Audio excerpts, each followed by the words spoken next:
if anyone's gonna get a freaking notification, because I think YouTube only does notifications once every 24 hours. But if people do get notifications, that'd be great. If people don't, fuck. But, you know, what can you do? Where did I put my shit? Oh, fuck it. Oh, hello, Brianna. Hello, Nyla. Hello, Crookpot. Hello, Miles. Hello, Bloodsuck. Hello, hello, hello. You guys are so stupid. You guys are so stupid. Hello, Dre Monet. Hello, Milk and Oat. Hello. You guys are dumb, okay? You guys are so stupid. We're gonna do this. We're gonna do this for a little while. We're gonna be here for a little while. And no, literally. I mean, they asked for it. I mean, I'm so sorry for the 30-second ad, baby. I'm so sorry.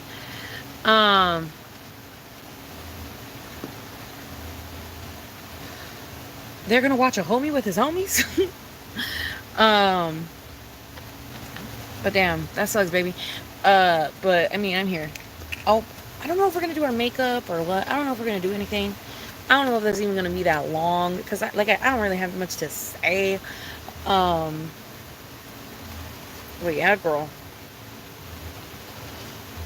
Someone partied hardy today, and it was not me. I'm just saying. I'm not gonna name names, but someone partied hardy today, and it was not me. Yeah, girl. I don't know. Like, does life even have any meaning when you don't have weed? You know, like, what the fuck? You know what I mean? Like, girl, like, I am in disarray, okay? Because, girl, I'm hungry. I am not going to be able to sleep later tonight because I don't have any weed. Like, ooh, you know what I mean? Like, oh my god, this is so terrible. And I don't have any weed. I mean, I do have some of the keef, I guess, but, like, I don't have anything. I don't, like, have, like, any weed for the keef. So, like, that's a little bit frustrating.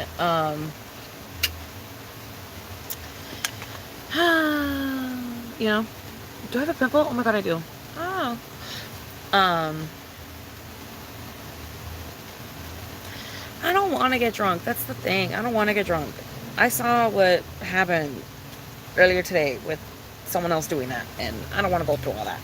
I don't want to drink, bitch. Sorry. I do not want to drink. I have a whole bottle of vodka, but I don't want to touch it. I don't want to drink it. I don't want to go near it. I don't even have chasers. I have no food in my stomach. Like, no, bro. Like, that's just not going to be... That is not going to be a good fucking... a good mix. So, no. I am not going to do that. But, yeah. I don't know. I don't have anything... I don't really have much to say. But we're here. You know? We're here. I don't know. I don't know, girl. Because, like, part of me wants to do my makeup, but another part of me is like... you know, like, that.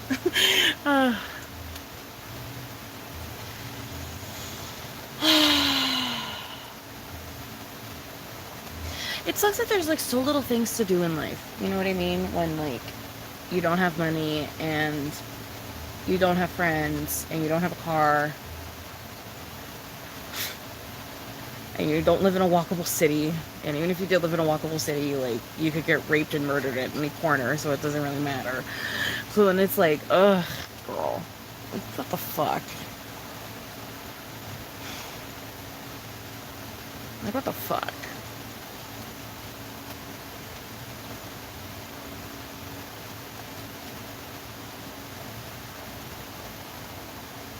I mean, I never take off the makeup, but it's just putting it on that's such a pain in the ass, especially when, like, you're feeling tired, you know what I mean? Like, I'm not, like, tired, like, I'm not gonna go to bed, like, I just already know I'm not gonna go to bed because I'm a fucking insomniac when I don't have weed, but it's like, I don't have, like, the energy to be doing shit, though. Like, I don't have energy to be doing all that, though. You know what I mean? Like, ugh, the thought of fucking beauty blending a fucking foundation into my face, girl, like, ugh. No. Like, no. With what energy? With what energy do you want me to be beating my face? Like, no. No, no, no, no, no, no, no. No. No.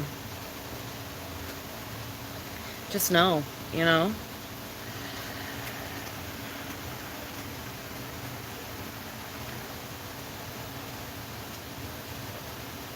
Exactly. Weed makes my life feel less boring even when I'm not doing shit. Exactly. It's just like, I don't care if that's on some addict shit. I really don't. Because it's like, girl, it's either that or death. So it's just like, you know what I mean? Like, you know what I mean? I don't know. I don't know. I just don't get how people can live in life sober 24/7. Like, 24/7, 24/7. Like, damn. Like, how do you go to sleep? How do you find joy? How do you find joy? You know? Like, ugh.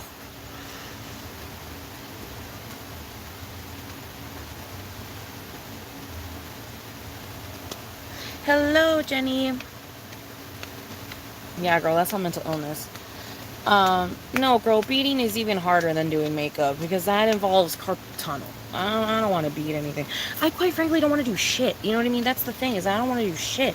I just wish I had fucking weed and I could fucking smoke and watch fucking Tiny Meat Gang and fucking eat a burrito. Like that. Like if I could live my life how I truly wanted to live my life right now, it would be high as fuck, watching TMG, eating a fucking burrito. Like, you know what I mean? Like, but like, sadly, I can't live my life how I want to. So I can't do that. But,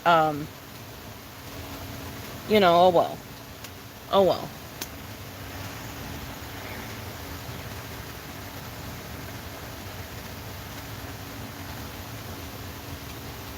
That sucks, baby. I hate being in nature and not being able to enjoy the nature. Yeah.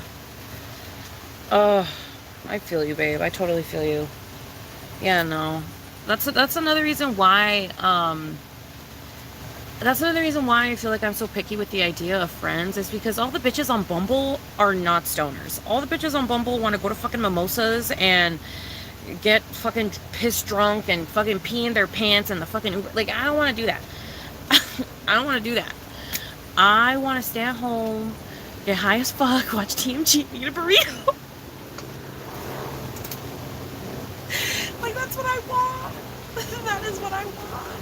And I am at the point right now where I would spend the money if I could. Like I'm literally at the point right now, like, at my ends meet, where I would. No, I would. If I could order weed at this late of a time, and if I could do that right now, I would have. Honestly, I would have. I would have. You know what I mean? I would have. I would have ordered the weed already. I would have ordered the burrito already, and I would be watching TMG already. But sadly, I can't order weed at this time. So I just have to be strong. And then I even went to astrology.com and did the yes or no cards, and the cards literally told me don't. And I was like, fine. Like, they literally were like, do not order food, do not order food, do not order food. Like, each fucking card it kept pulling kept saying no, and I was like, are you fucking kidding me? I was like, okay, fine, I won't order food, I won't do it, because the cards keep saying no, so I won't fucking do it. But like, we're all gonna die tomorrow, so like, what does it matter? I know we're not, but you know what I mean. Like, what does it matter? Like, what does it matter? Free me of these shackles. What the fuck? Literally, like, the freest person ever. Like, I literally could do whatever the fuck. But unfree me from these fucking shackles of life. Like, oh my goodness. I wish I was in heaven already and I could just fucking, you know what I mean? And I have a burrito in my hands and I have fucking, and oh my god, look at that. I have an ounce in my hands. Like, oh my god. Like, why can't we live in that reality already? Like, why can't we live in that reality already, bitch? Like, I just want to go boom, you know, and fucking, but I can't do that yet. I don't live in that fucking reality. And that is such bullshit, bro. That is such bullshit. They feed your fucking brain as a child with all these fucking wonders of life, and then they end up not being fucking real. Like, what do you mean I can't get food out of the goddamn fucking TV? Like, what do you like, what do you mean? What do you mean? What do you mean? Like,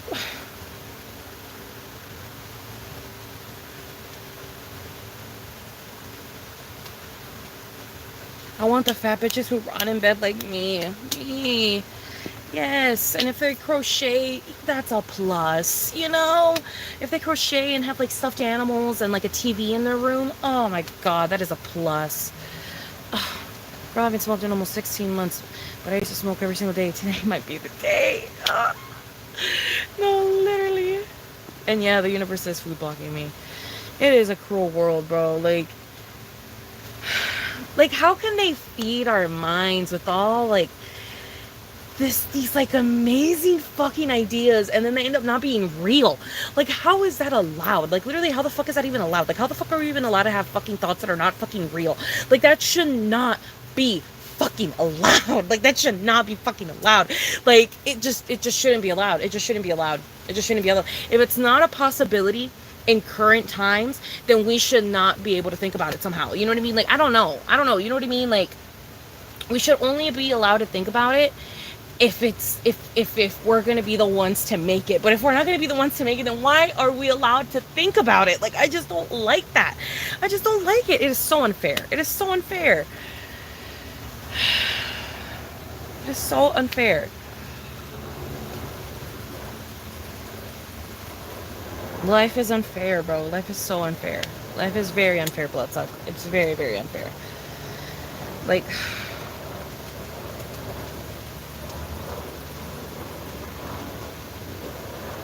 like getting the food out of the TV, the microwave that just makes shit out of fucking thin air, you know, being able to call any number and it just appear, you know, like in GTA, like when you can just call a number and then a car or a helicopter just appears out of nowhere. Like, if I could just call a number and like weed is just at my door out of nowhere, that would be so beautiful. But that doesn't fucking exist, and it's so shitty. Like, how is there not dispensaries that are open 24/7? Like, how is that not fucking allowed? Like, how the fuck am I allowed to get alcohol at almost all times of the fucking day, but I can't fucking get weed at all times of the fucking day?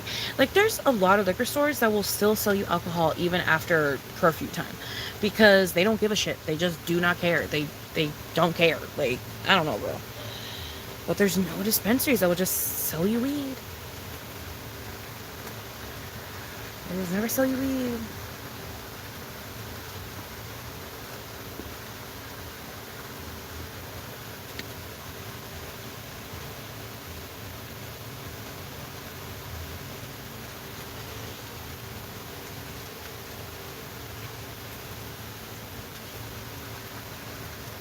But yeah, I don't know, so bullshit. So bullshit. Oh, God.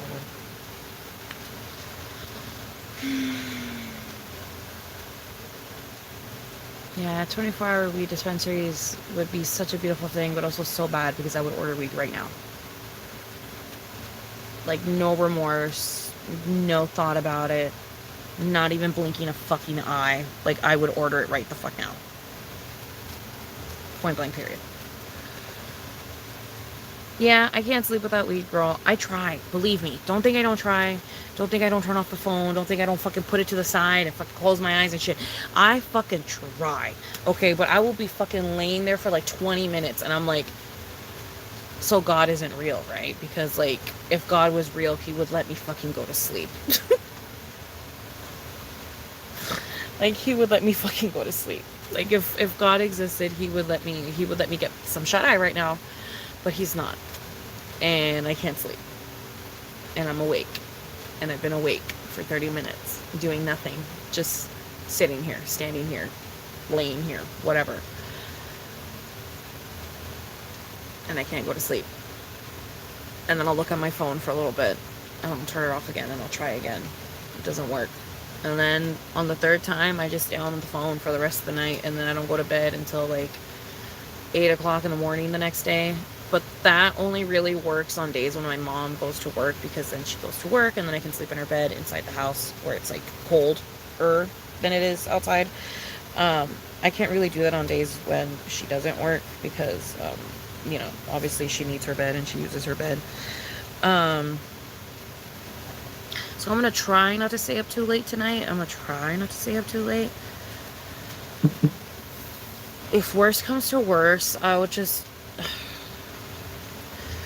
use like the smallest bit of tobacco and some keef, and I'll do that, and hope to God that will fucking put me to fucking sleep. Yeah, we do. No, we really do. We do have the toughest challenges, because if you really think about it, we do. Because I don't want to live on this fucking planet, but I can't kill myself. You know what I mean? So it's just like, fuck. You know what I mean? Like, it's literally like, I am simply waiting for whenever the universe decides to kill me off. I'm not necessarily trying to accelerate it in any way, but I'm waiting for that day so I can finally just have peace. I could just finally have peace, because living is not peaceful to me, and I just want peace. I just want peace, you know? I just want peace. Like if I could kill myself for a week, and a week only, you know? Like just a week. Like I just want to die for a week. Cease to exist for a week. And have it be like a full relaxation week. Like I feel every inch of relaxation from that week. And then I can come back. I would do it all the time. If I could somehow disappear for extended periods of time and then come back, you know, I would. I really would. You know, like I would. I really would. Like I would. But I can't. So that's why I smoke weed every day, because in a way it's almost like you're dying. In a way, it's almost like you're dead, but not dead, but dead. Because I feel like when you're high, it's like your needs are so simplistic, and so meeting said needs is very easy, which makes it feel very euphoric in the sense of like, oh, like I have everything that I want right now. But I only have everything that I want because I'm stoned, and everything that I want is like simple shit. Like I just want some water and like something to gnaw on and something to watch, you know what I mean? But when I'm sober, I start to think about shit that I actually want, and I start to realize that those are not tangible things or things that I can acquire, and then I start to spiral, and then I get depressed. So like I don't like being sober. Because then I'm like, wow, I wish I had an apartment. Okay, bitch, so does everyone. Like, we can't get that. You know what I mean? Like, we literally can't get that. Like, keep dreaming, bitch. Where I'm like, wow, I wish I knew how to drive. And it's like, yeah, that's not going to happen, girl. Because you behind the wheel is fucking petrifying. Like, I don't like being behind the wheel. That's never going to happen, girl. Like, keep on dreaming. You know, like, like, I'm so sorry. You know, and like, I'll just keep thinking. And I'm like, wow, like, if only I was happy. Like, when I'm sober, bitch, it's bad. But when I'm high, I'm like, what I would do for a cup of water right now. You know what I mean? Like, it's just like, you know what I mean? I don't know. When I'm high, life is just so much easier, because it's just so much easier. It's literally like, oh, I wish I had someone to talk to right now. I guess I could just talk to myself. I mean, I am really funny, and I can talk to and then I'll just start talking to myself, you know what I mean? And like, there it goes, I am happy again, you know? But like, when I'm sober, I can't do that. When I'm sober, I can't really talk to myself, because then I start to feel very manic, and then I start to feel a little bit schizo, and then I'm like, you know what I mean? Like, I just can't live peacefully when I'm sober, because I just automatically assume that I'm fucking spiraling. So I'm just like, oh, like, I can't. I just can't. Oh my goodness. Yes, a good coma. Oh my goodness. Yes.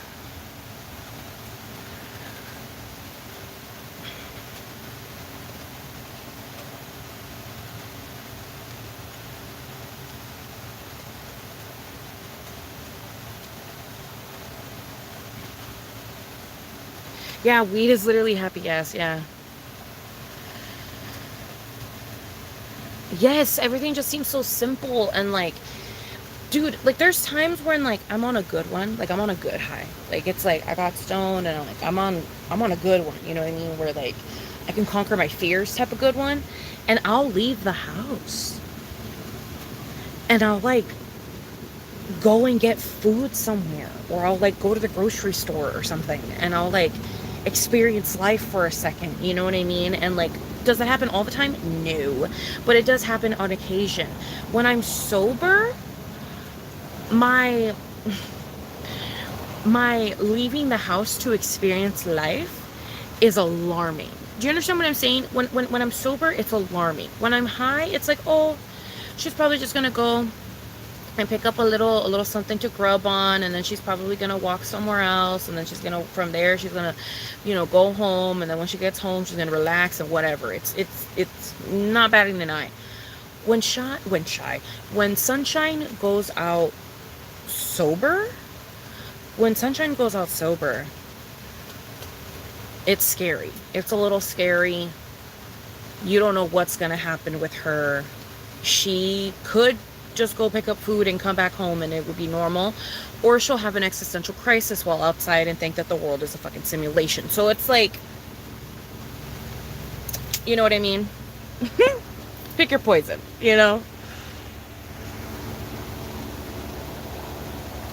Being high surprisingly doesn't trigger my psychosis. It has yet to trigger my psychosis. It's at least personally to me, it's never triggered my psychosis. If anything, me being sober is what triggers my psychosis, because I start to think more and my brain starts to spiral more, and it's harder to slow down my thoughts. It's harder to have like a good thought just repeating, you know what I mean? When I'm high, you notice on lives and stuff, I'll be repeating like the same song over and over in my head. And I would much rather be experiencing that than experiencing derealization, or experiencing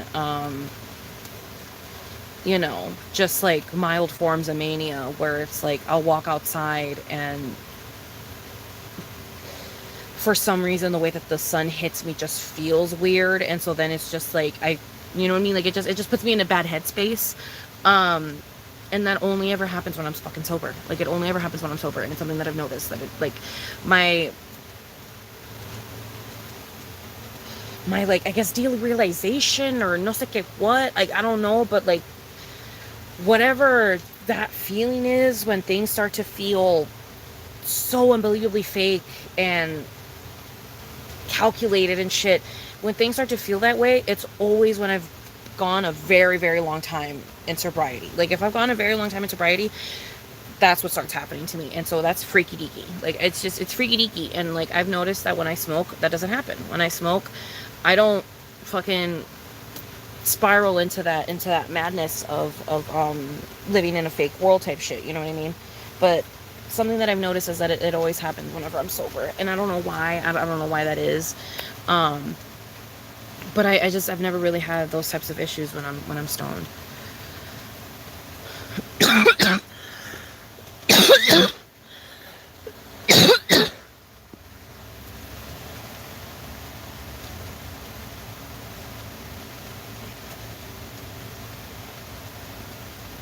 Yeah. Yes. When I'm sober, I realize that I am really alive, and that immediate depression. Yeah, life just isn't sweet. When I'm like incredibly sober, like fully sober, like it's probably been like a week or two of like since like I've smoked anything, because like I wouldn't say I'm like fully sober right now, because like I still have like a little bit of keef, you know what I mean? Like, you guys saw me smoke a bowl earlier today. Like, I wouldn't say I'm sober, but when I'm like sober, like sober,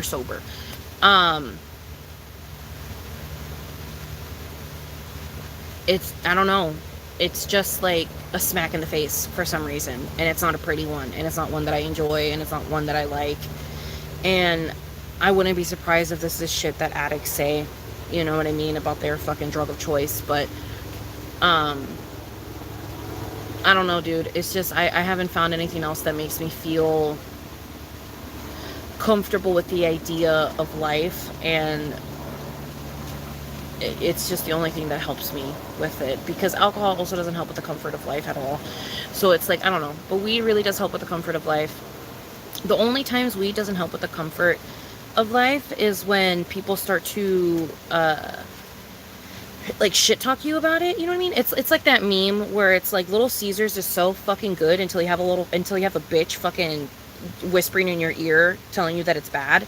It's kind of like that, where it's like weed will put me in such a great headspace, and I'll feel great, and I won't feel like a loser or anything. You know what I mean? Like I'll have a nice time, unless someone starts to act negatively towards the fact that I'm stoned. Then that's when it starts to, like, you know, then that's when I start to get paranoid, and I'm like, you know what I mean? Like, am I wasting my life away? Like, am I blah, blah, blah, blah, you know what I mean? I start to spiral and shit. But then, you know, I come to again, and I'm like, then I sober up, and then I'm like,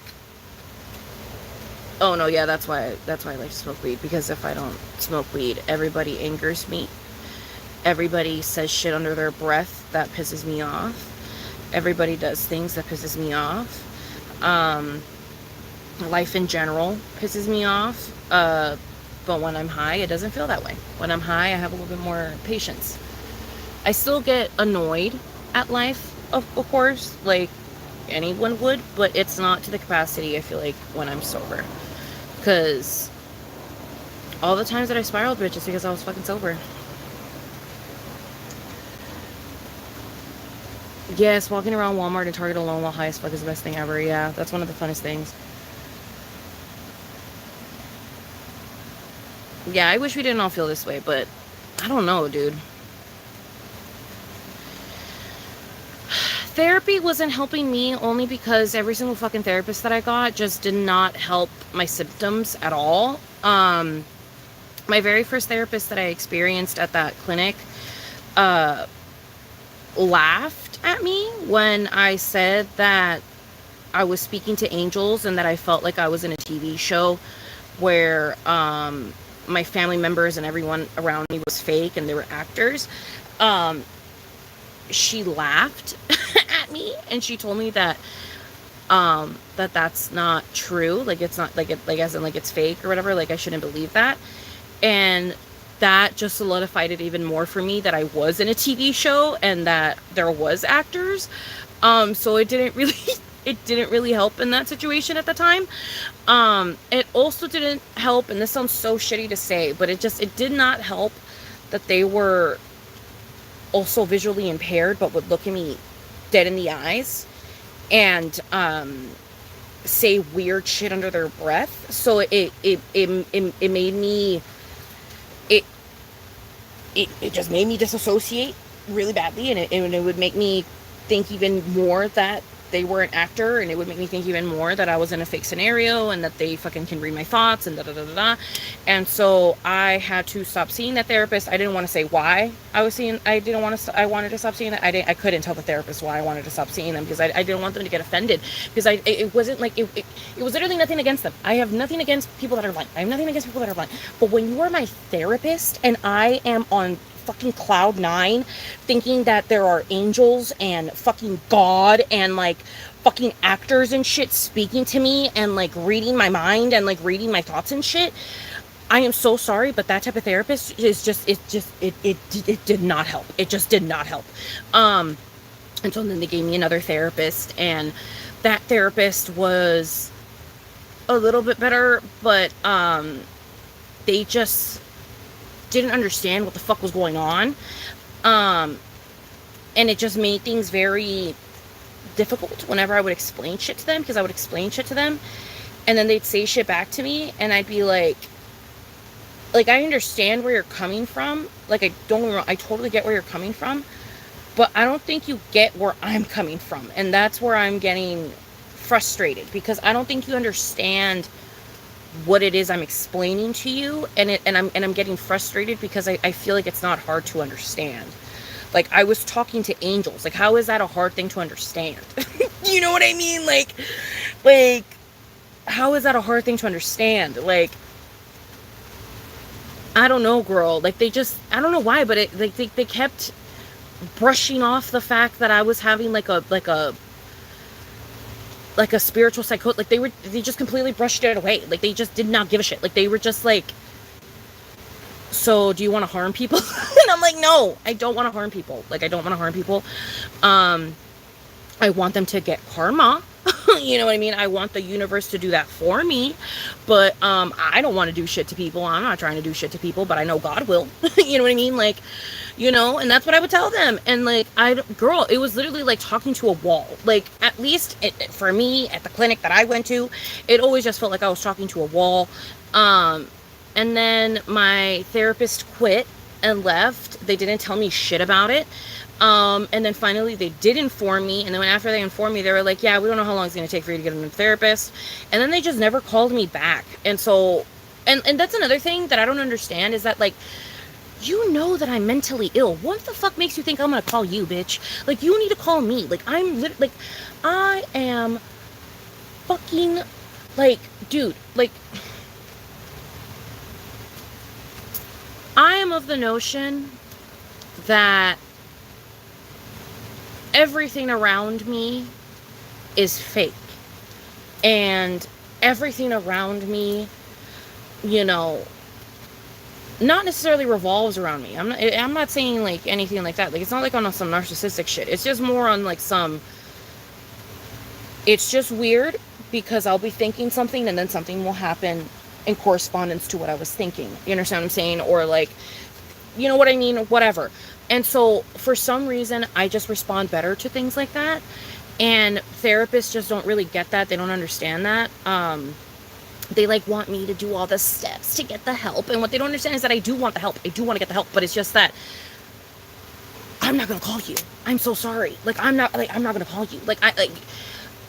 I need to feel like the actors want me to go to therapy. You understand what I'm saying? And then I'll go to fucking therapy because the actors want me to go to therapy. So I'm going to go to fucking therapy because that's what the actors want me to do. You know what I mean? So it's just like, I don't know. The therapist just didn't understand what the fuck, where I was coming from when I was going to therapy. So it made things just a little bit difficult.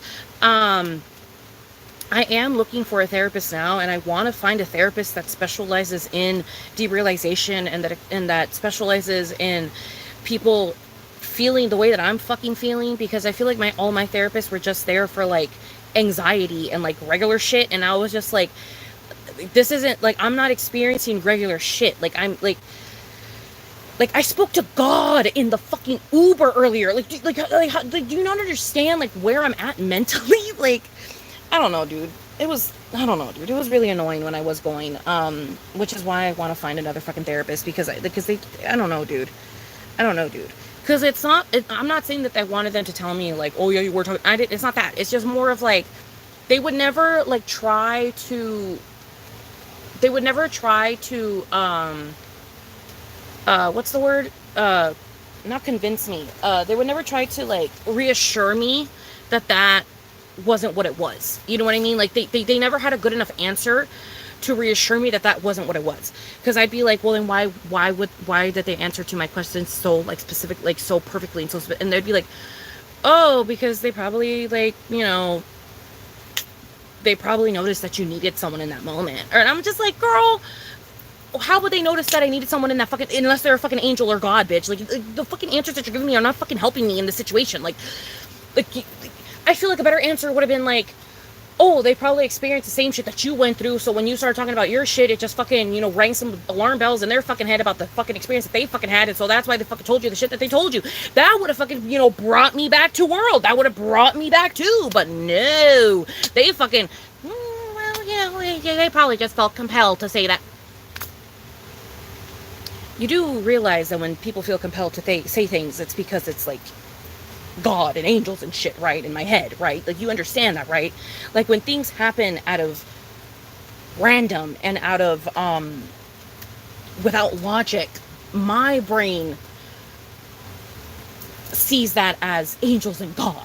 And you are telling me, you are essentially solidifying that I was speaking to angels. You understand what I'm saying? Like, by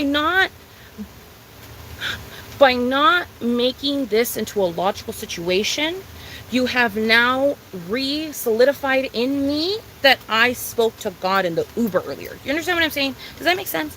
Like, it was just, I don't know. They just didn't understand where I was coming from. They didn't get what it is that you understand? Like, they just didn't get what it is that I needed. And it would just make things very stressful and frustrating and annoying. And also, another thing that I found so annoying about therapy is that it just wasn't enough time to talk about the things that I needed to talk about. Because, like, it was just, like, I don't know, girl. Like, I just didn't have enough time. I didn't have enough time because there was a lot of things that I wanted to speak about. And I just didn't have enough time to articulate my thoughts and to say what it is that I wanted to say. And it always felt like the time would end, and then I would still be stuck in limbo, and then I would just go home, like walking home alone, still kind of stuck in limbo, and then I would get home, still kind of be in limbo, and then, like, you know what I mean? And then, like, that's it, you know? So, like, therapy didn't really help. I didn't really like my therapist, so I definitely need to find a new therapist. If anything, I want to find a fucking psychiatrist. I want to sit down with someone for 6 hours and have them fucking poke and prod me with questions, and I just answer them yes, no, you know what I mean? Maybe, possibly. You know what I mean? Like, things like that. Like, that is what I want to do. Like, I really want to do that, because I feel like that would help me more than anything else.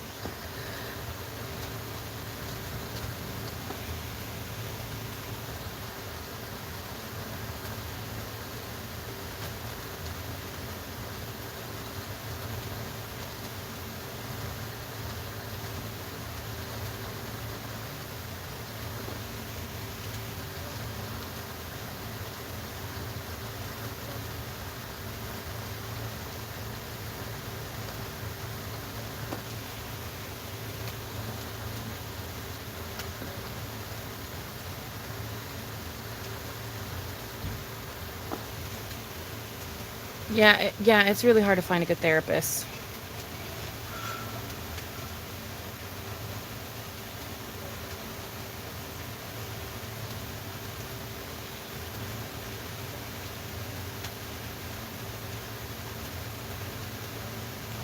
I mean, I've never really thought about that, and I honestly feel like I've never thought about that because,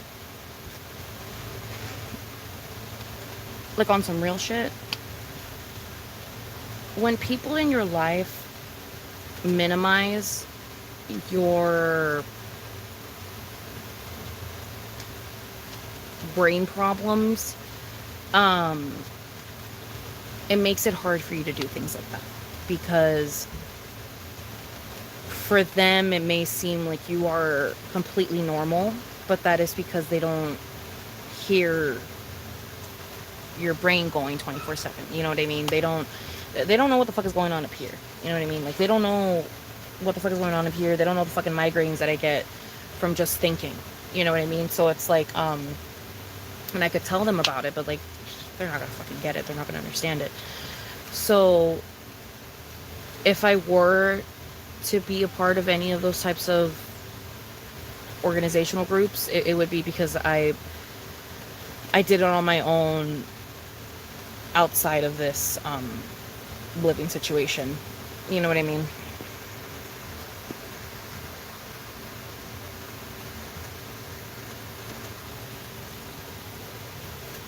That actually smart. That's actually very smart to write it out and then talk about it later.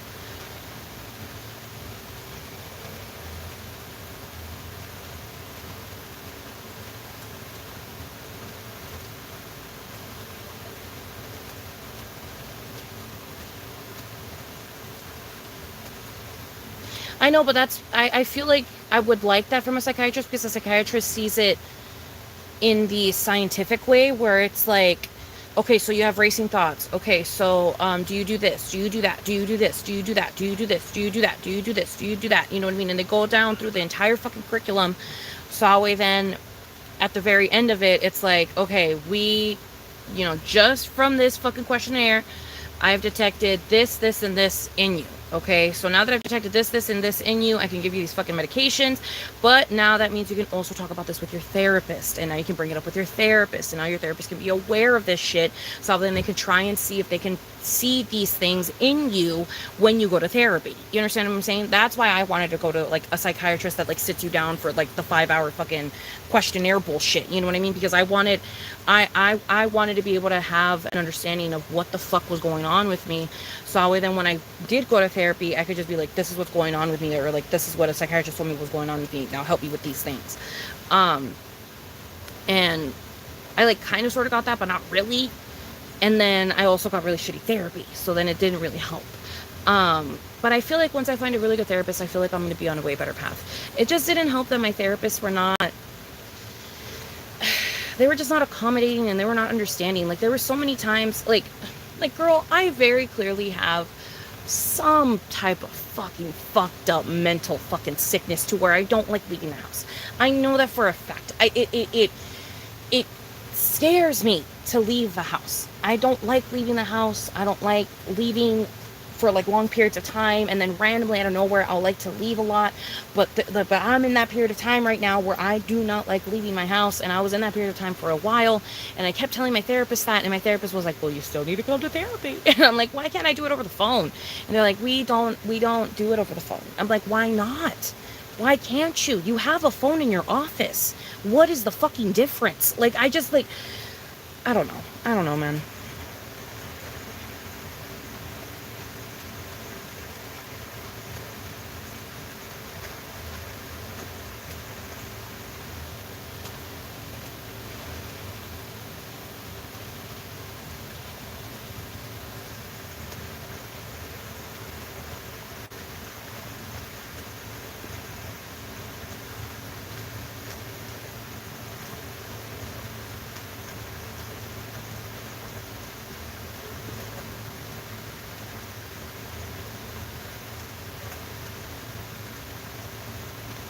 That sucks, Lala. I'm sorry, my love.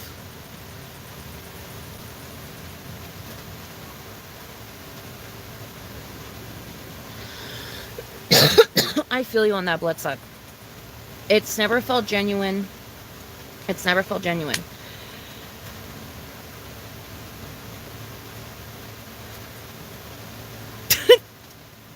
Yeah, Dre Monet. Yeah, my hamster did commit suicide. It was when I was like 9 or 10 or some shit. I had a hamster called Princess Honeyham, and I had it for a little over a year, I think. And I love that fucking hamster. I mean, granted, did I abuse it? Probably. I mean, I was a fucking child, and children don't understand, living creatures. They especially don't understand small living creatures. But I love that fucking hamster. I would feed it lettuce and shit, and it had a big ass fish tank, for a house or whatever, and I love that fucking hamster. But we also had cats, and the thing is that I think that hamster, like, was understanding of that, because it would always escape. Like, it would always escape. But it would never, like, get caught, right? And we would always catch it every single time. Like, we would always re-catch it and then put it back in a different enclosure, or put it in the same enclosure, or whatever the fuck, you know what I mean? We'd always find a way.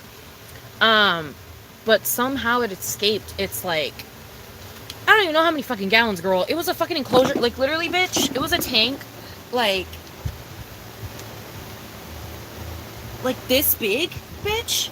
Like, it was a big fucking tank, okay? Like, it was a big fucking tank that we found at the fucking Segunda, and, like, it was so cool. Like, it was a really, really cool fucking thing, right? Don't know how, but he escaped. He literally escaped somehow, and had the cats kill him, but not eat him, which was very weird, because the cats would eat the mice in the house, so why the fuck wouldn't they eat the fucking hamster? And I think it's because they had a fucking communication about it, because I think he was like, hey, kill me, but don't fucking eat me, and then leave me in front of fucking Sunshine's door. And that's what they did. And that's literally what they did. They left my fucking hamster in front of the front door, because we were out getting, like, snacks or whatever from the fucking liquor store. I changed the story a little bit on Twitter because so it could fit in the thing. But what really happened is that we were at the liquor store getting fucking snacks while all this shit was going down in the house without us knowing. And then when we came home, we literally opened the secondary front door, bitch. We opened the front door, and there he was, right in front of the fucking door. My mom fucking screamed. And she started crying and shit, and then I went in there, and I realized that my hamster was fucking dead on the floor, and then I started fucking crying, and it was a whole goddamn fucking moment, and the cats didn't understand why the fuck we were sad about it, because I feel like they had a fucking communication that this was gonna happen, and we were sad about it or whatever, and then we put his ass in a box, and we fucking, buried his ass. And then I buried him, and then a bunch of fucking flowers grew where we buried him. But yeah, girl, he committed suicide. That was like full on suicide. He didn't get eaten. He didn't get chomped. Literally, he just got killed. Like, that's it. He just got killed. Like, he didn't get eaten, chomped, nothing. Like, he didn't have, like, hella wet marks, nothing. Like, it was literally, like, he escaped, went up to the cat, was like, yo, kill me. The cat killed him, and that's it. You know what I mean? You know? And that's it. It was crazy. We came home, opened the door, bitch, and there it was. It was insanity. Yes, Princess Honeyham.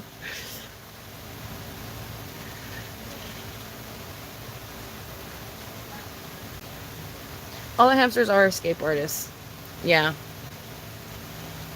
True, maybe they were trying to give me food, but I mean, like, how did they know that that was like the entrance to the house? Like, how did they understand? I don't know. Like, how did they? You know what I mean? I don't know, girl.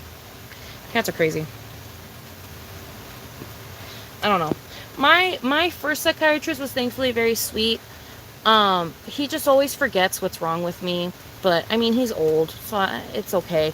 I did cry about him passing at some point. Like, I did cry about it when I was, like, really manic. I was like, I don't want him to die. But that's just because, like, my psychiatrist is just, like, a sweetie pie. Like, he's, like, this old Asian man that, like, goes on vacation every fucking 2 weeks. And, like, and he was a sweetheart, but yeah. I just haven't gone. I need to go again, but I just haven't gone. I don't know. I need to get that shit back in order. I just don't like leaving the house. That's why I stopped going, because I don't want to leave the house. Maybe he had a heart attack. Maybe you're right. Maybe he had a heart attack. Who knows, man? I don't know, but that hamster died. May Princess Honeyham rest in peace. I don't know if it was a boy or a girl. I just know that they were named Princess Honeyham. That's all I know. And they were my baby. But yeah. I don't know, dude. It's crazy. Craziness. Yeah. I don't know.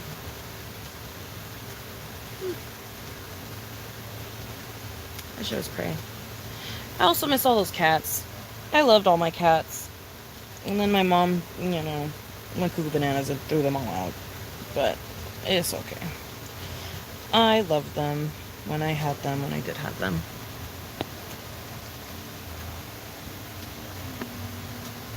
Hello, baby yellow. Yeah.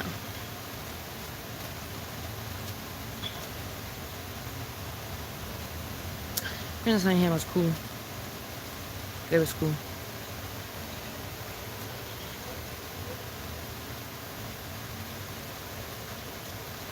Really? Kaiser is legit only doing video visits for therapy.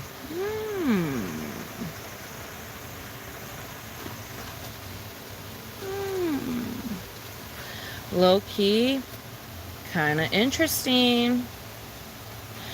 Low key, kind of interesting.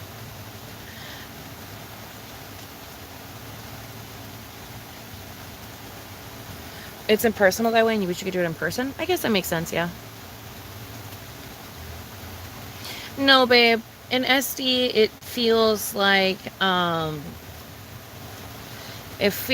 hooker's pussy, babe. It's fucking hot and sweaty. It's just hot and sweaty and fucking oof. It's just oof. The sun rays are intense right now, girl. Like, you can tell the ozone is fucking falling apart, you know? Yeah, San Diego does not feel fantastic right now. Yeah, the hamster named Socks. That's cute. Oh, he was black with white feet. Oh, and it was Socks.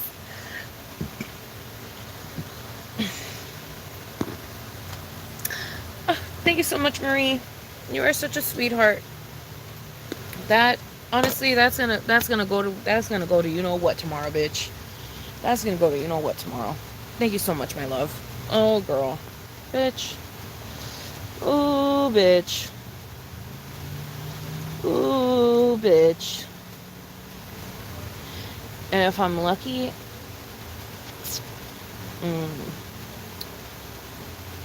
Maybe I can do a live tomorrow as well. I might be able to, I'm not sure.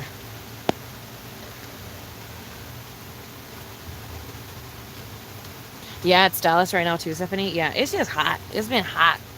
It's been real hot. I don't know.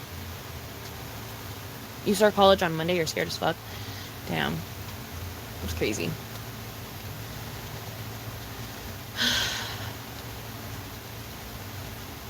I just can't believe that there's a possibility the end of the world is going to happen in our generation, and I just really cannot, or like in our lifetime, and I really can't fathom that, because it really could happen. It really could happen, and that's another reason why I think my derealization gets bad when it does get bad, because it's like, you know what I mean? Like, it feels like we were just placed here to die, like, actually, you know what I mean? Does that make sense? Like, I don't know, girl. It just feels weird. It feels like we're like at the very end of the fucking simulation or some shit. Like, I don't know, girl. There's just times where it feels weird.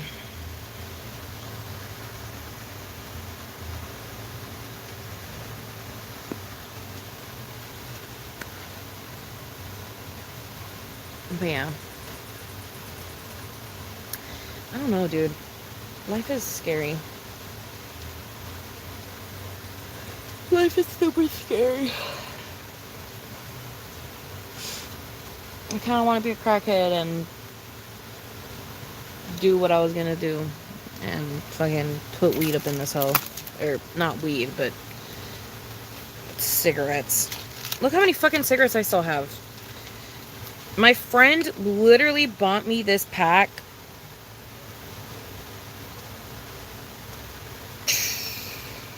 I don't even fucking know, bitch.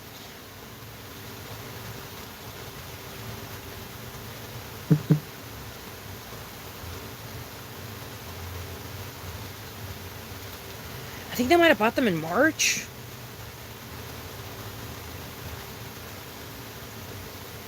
I think they might have bought them in March. Whenever it was I hung out with that friend, it was either in March or April. I literally can't even remember. Life is such a fucking blur. But they bought me a pack of cigarettes to be sweet, and I'm forever grateful because I still fucking have it. I'm gonna have this pack of cigarettes probably for the rest of the year. Because like, girl, I literally have unfinished cigarettes in here too. I have this one that's unfinished, and I have this one that's unfinished as well. You know what I mean? Like, girl.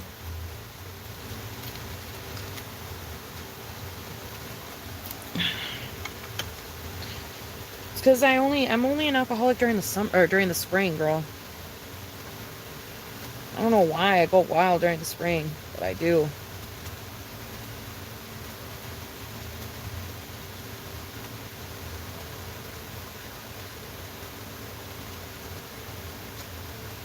Putting the littlest amount in the bowl, and then I'm gonna do a little bit of keef.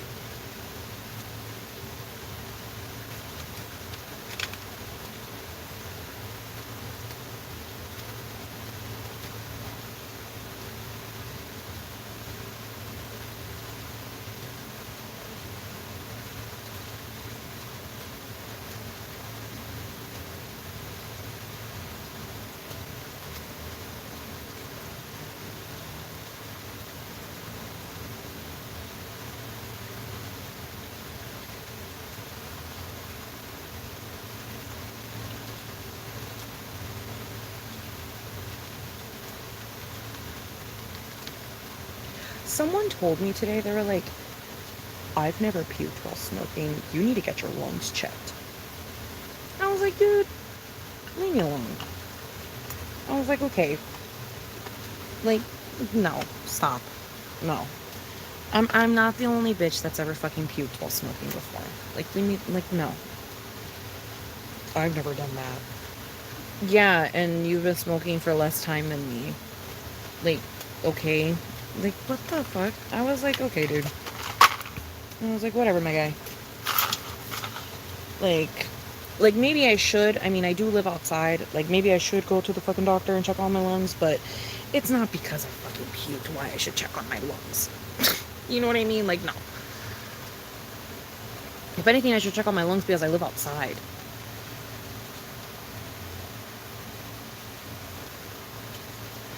Yeah, babe, I'm pretty sure I ate all the edibles. I think I ate all of them.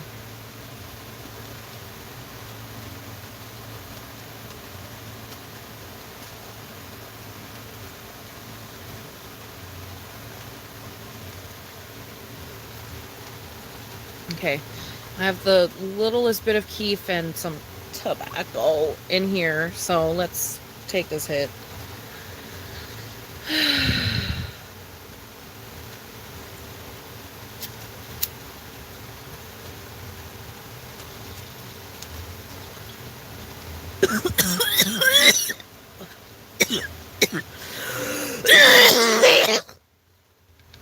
Oh.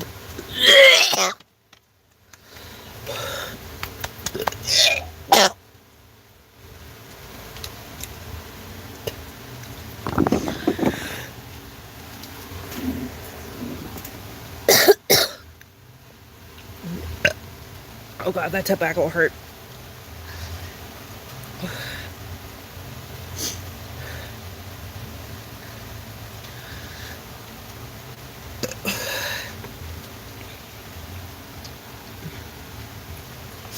Oh my god.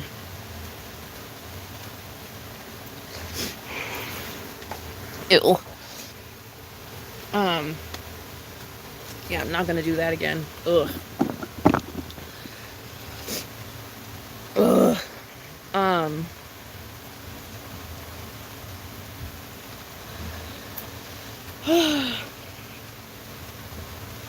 Yeah, I always cough like that. I always cough like that, babe. I can't remember a day I haven't coughed like that.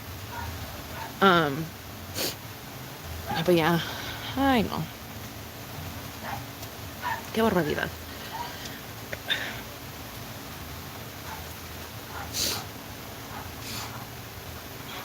But yeah, anyways. I don't know.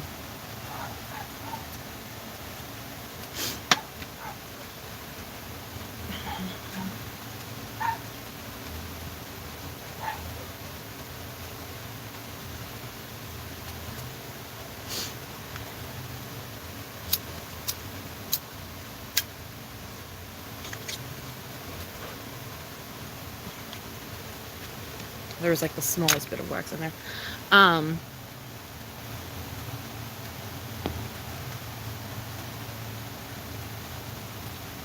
Oh my goodness.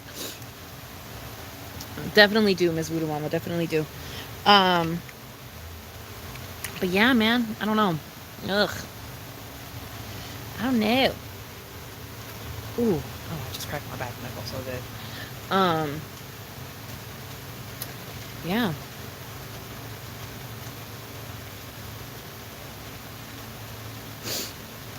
My cough breaks the fucking waves of the internet. Yeah, I don't know.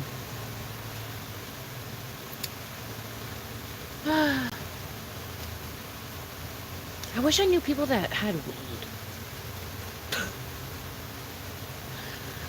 Like, I wish I had friends that, like, could, like, help me right now.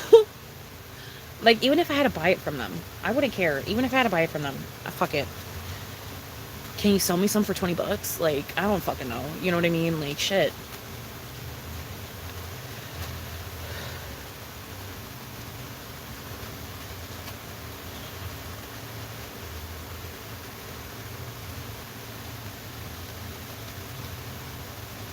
There's trap videos, but it's just pictures and screenshots of me coughing up a lung. No, literally.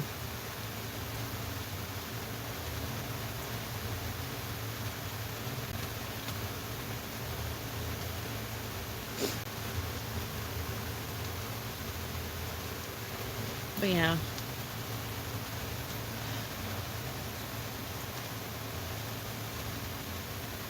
Aww. Oh my goodness, Bowser. I'm so sorry, my love. I'm sorry for your loss, babe.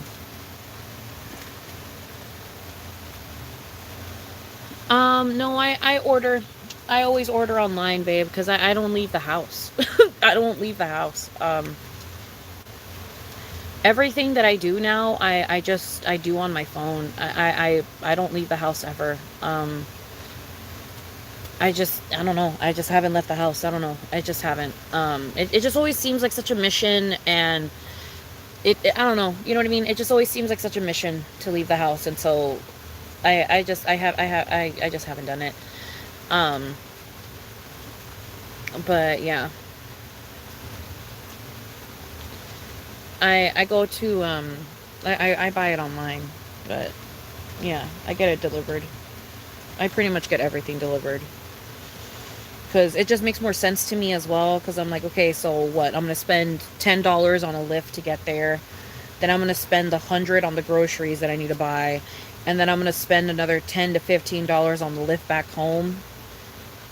No, I would much rather just spend the $5 delivery and get it delivered to my house. You know what I mean?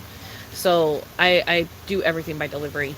Like, same thing with like getting food. Like, all the food that I would want to eat is way too far away from me.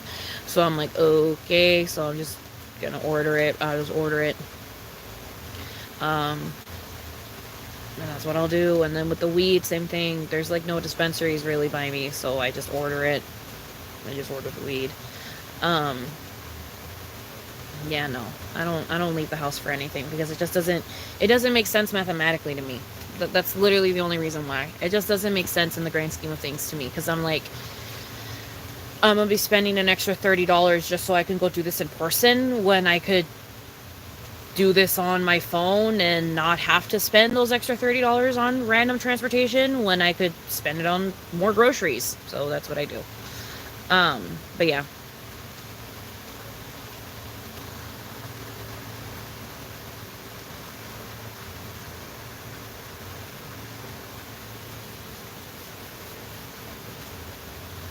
Thank you so much, Voodoo Mama. I definitely do want to make a P.O. box, and I'll probably do it around the time of my birthday.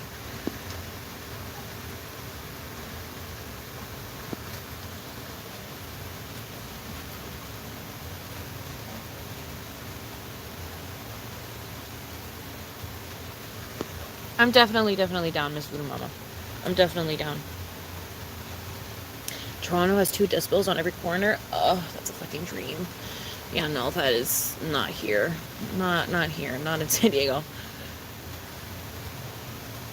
The P.O. box process is very complicated. I need to get it. I don't know how big I need to get it, and that costs money as well. Like, the bigger you get it. Like, I don't know. You know what I mean? Like, I don't know what I wouldn't know. It's such a hard process, and ugh. And then also on top of that, I have to go to the P.O. box to go pick shit up. With what money, girl? With what car? You know what I mean? So it's just like a P.O. box just it doesn't make sense at the moment.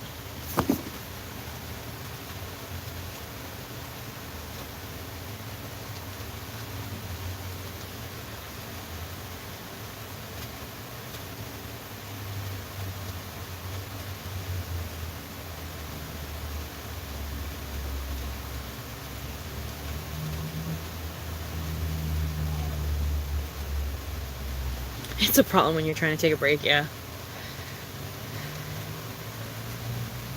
You can see 2 of them from your apartment window? That's fucking crazy. Yeah, no. Not here. Not here. Um, and like, I'm even trying to think of like different parts of San Diego, and yeah, no, not here. I don't know why San Diego is so anti-weed in the way that they make their dispos, but they are for some reason. Um, but yeah, I don't know. I don't know, dude.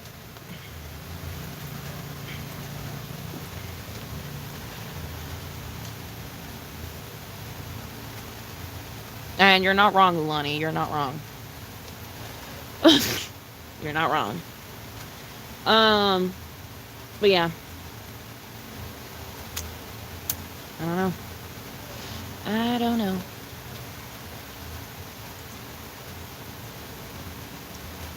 Hello, Alexandra.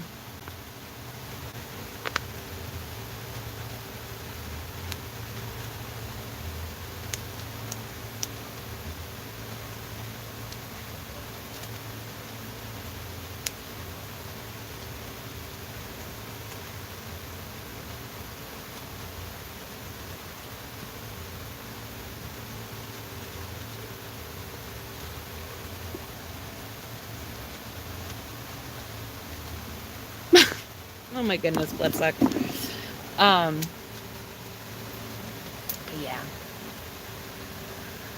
Yeah, you guys, I don't know.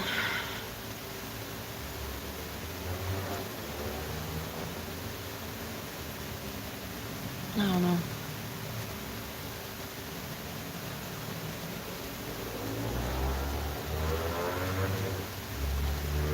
Hello, Susanna. Hello, Digital Bath. What's up, my love?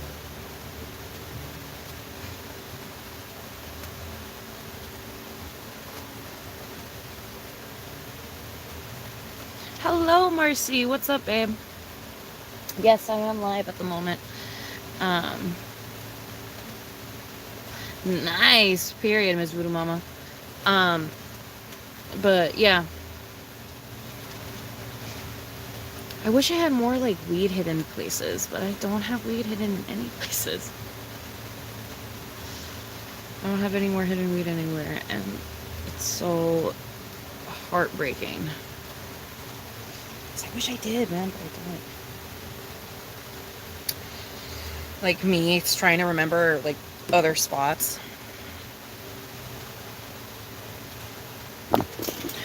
Oh.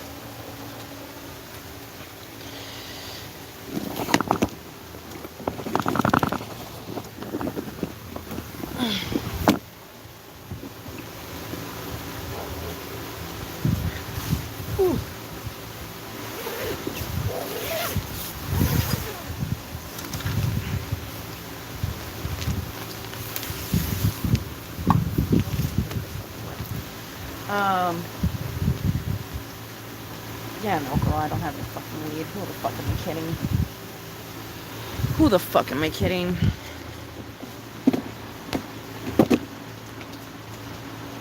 This room is a goddamn mess.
Yeah, nah, I ain't got shit.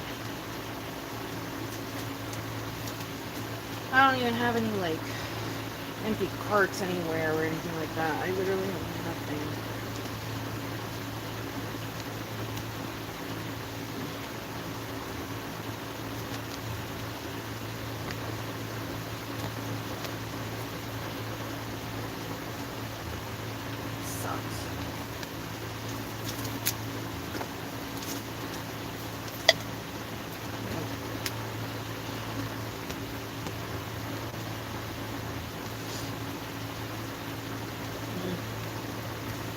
I wish I had a secret stash. I wish I had a secret fucking stash. That's honestly something I need to do now. Like, maybe I save, like, a fucking, a nugget from every single fucking, you know, weed, purchase that I make. I just save a singular nugget from every single weed purchase that I make.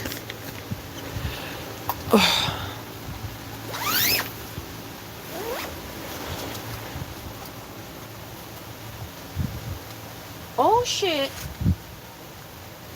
Actually, do I have any more up here?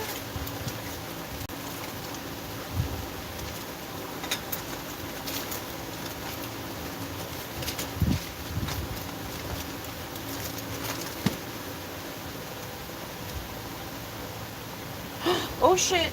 Oh my god. There's like... What? Anything else, bro? Anything else you want to fucking... Anything else you want to show me? No? Okay. Well, thank you. Thank you for these.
Yeah, Brianna, go for it. Go for it, my love.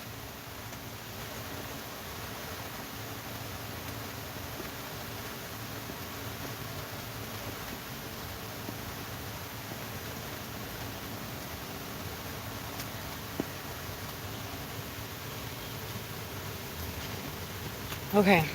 I was able to find, like, the littlest bit of a joint and a little bit from a cart.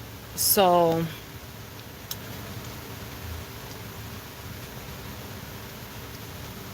I already killed the other 2 carts I had, and like I know that for a fact, you know, because these are quite literally dead, babe. Like, they literally have nothing more in them. They're quite literally dead. I've already tasted chemical, like, very intensely with those shits. Okay.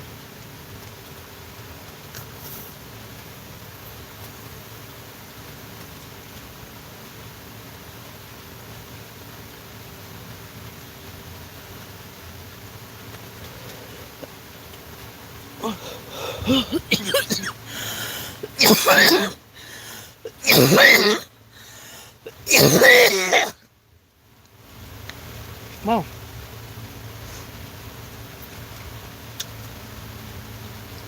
Thank you, universe.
Personally, babe, personally, Brianna, um, at least in if I found myself in your exact situation, in your exact shoes, in your exact, in your moment,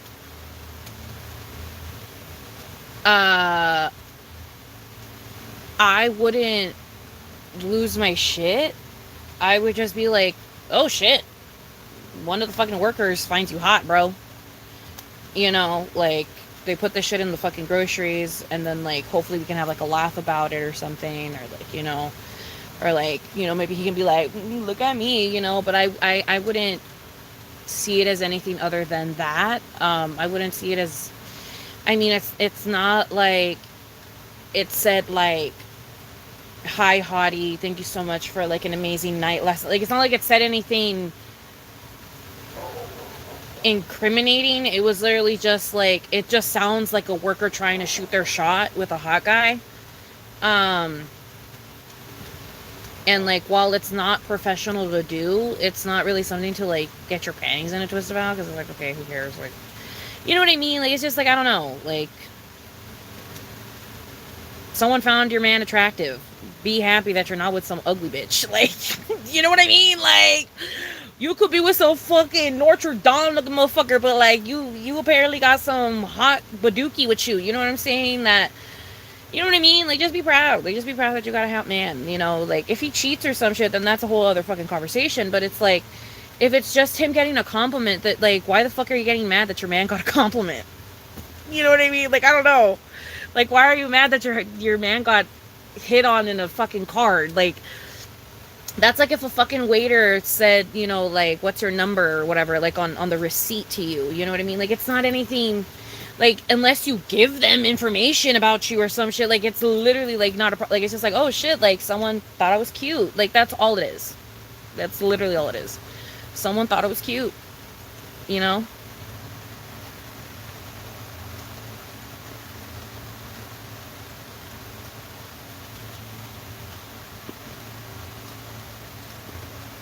Again, if there was something incriminating in it, then I would understand, like, having an outburst of whatever kind, but it's literally just someone calling your fiance handsome. It's literally just someone saying, hey, handsome. That's it. You know what I mean? And, like, as long as your fucking husband didn't reciprocate in any way, it doesn't matter, to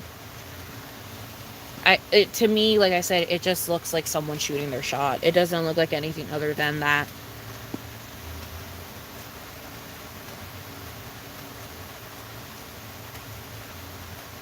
Dude, I love using hempwick when I can. Whenever I own hempwick, I feel so fucking fancy.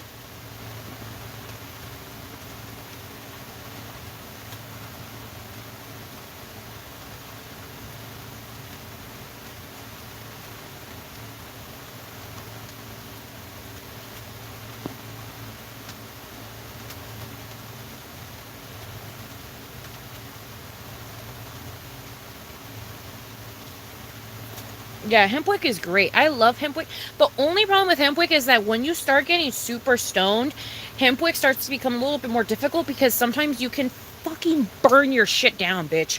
Because there's times when I'm trying to fucking turn the hempwick off, and I'm also trying to take my hit, and it's so hard, because you'll fucking be taking the hit, and then the wick doesn't want to turn off, so then you have to fucking, like, move away from this and, like, ruin your fucking breathing pattern, and then fucking blow out the hempwick, put that shit in the goddamn fucking asher, because if you put it anywhere else, it's gonna start a goddamn fire. So you have to put it in the fucking asher, and then you can continue taking your fucking hit. You know what I mean? But, like, sometimes it's the pain in the goddamn ass. Sometimes I love it. Sometimes I fucking hate it. It just depends.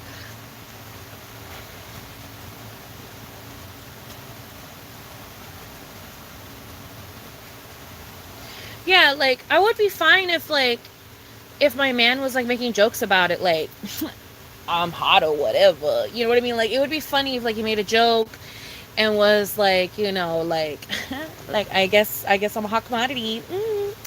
And then, like, maybe later on in the night they can make another joke, like, while I'm cooking dinner, like, well, because I'm so sexy. You know what I mean? Like, it would be fine if it was, like, a joke.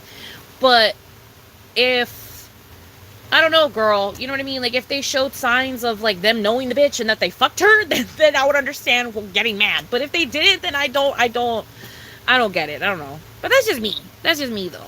You know what I mean? I don't know. I don't think I would go cuckoo bananas. I would just be like, okay, like someone thought you were hot. I wish someone thought I was hot. Maybe I should go start picking up the groceries. Maybe one of the fucking boy workers will fucking give me a freaking hola hermosa, hola bonita in the fucking, cart or whatever. Then we can hang them up. You can have your hola hermosa, and then I can have my hola bonita. You know what I mean? We can have them hung up, That'd be hilarious if you try to get a car too. So then you guys can have 2 cards like hung up on the wall. That would be so cute. I don't know. I think that would be so funny.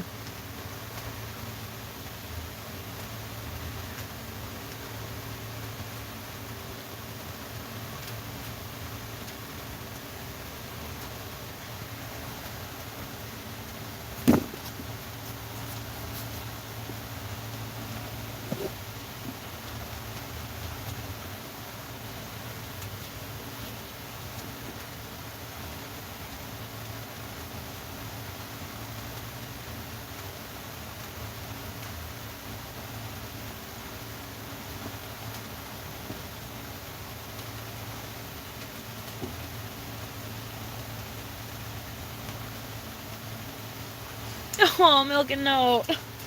You should have tried to see if maybe you could have taken a freaking pen, babe. You could always try to sneak hits of the pen. You could have gone like a really stinky flavor of pen, you know what I mean? Like one that's really skunky and like woodsy. So that you could take hits of it and they would be like, oh wow, it smells really earthy over here. And you'd be like, what? Be like, yeah. It's just your little pen, Oh. I'm so glad I did throw this away because that is so much wax. Imagine if I would have thrown that away. That is so much fucking wax. I know it's just on one side, but that is a lot of wax if you really think about it. Like, that's a lot. I'm glad I never threw this away.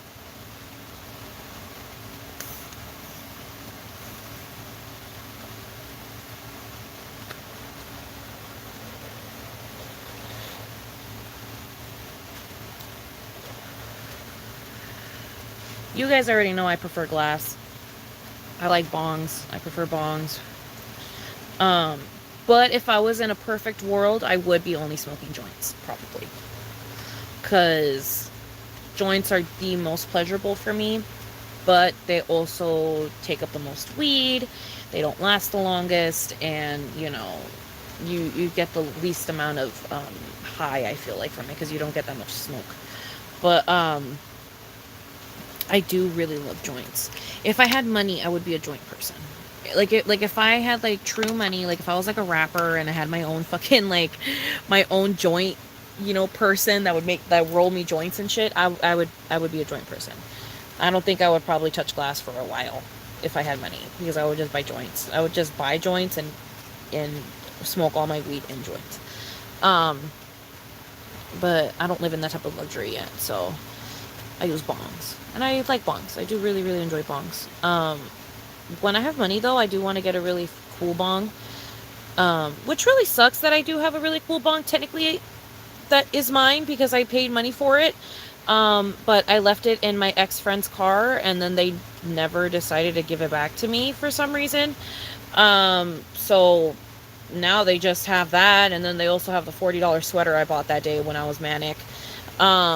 Which is also kind of annoying because it's like, okay. You know what I mean? Like, okay, okay. But yeah, so I really don't understand why they didn't give me that shit back.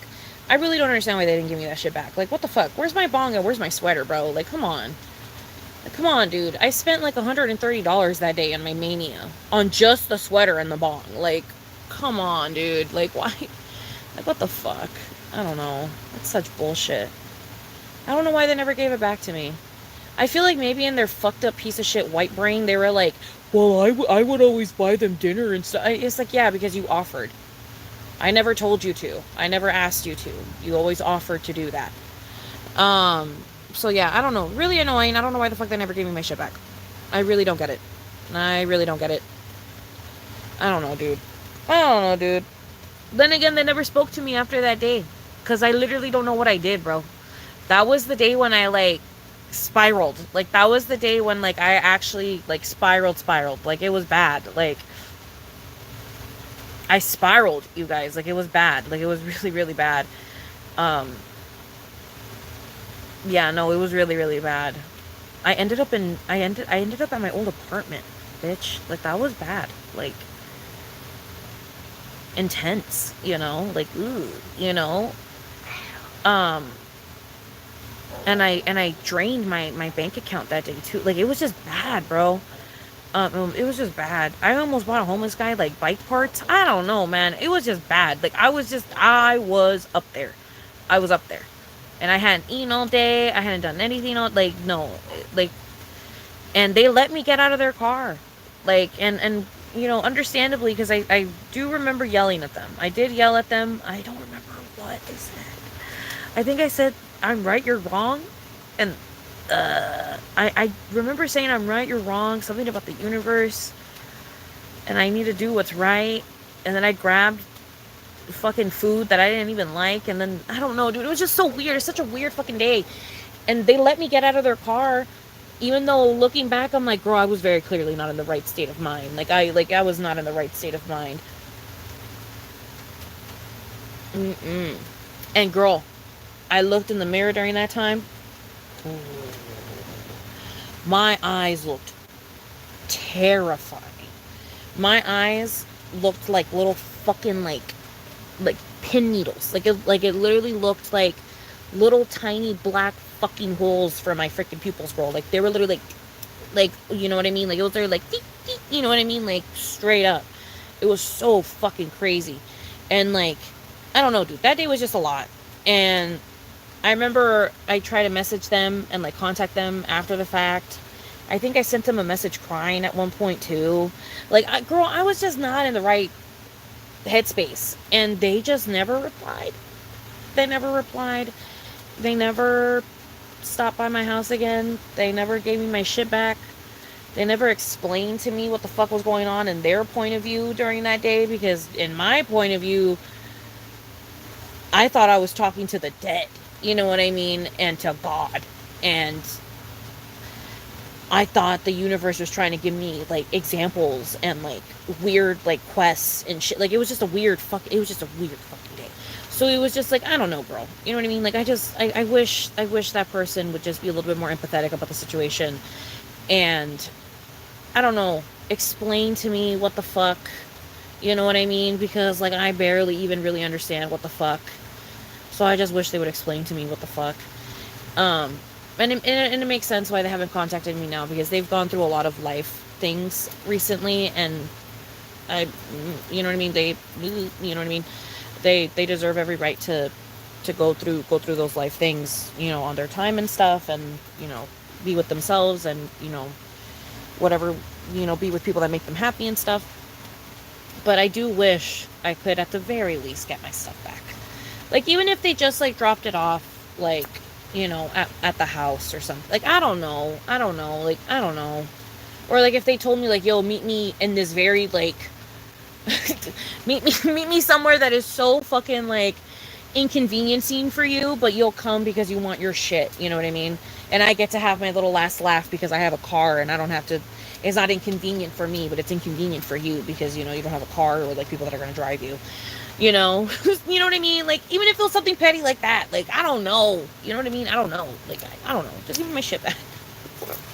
Come on, man.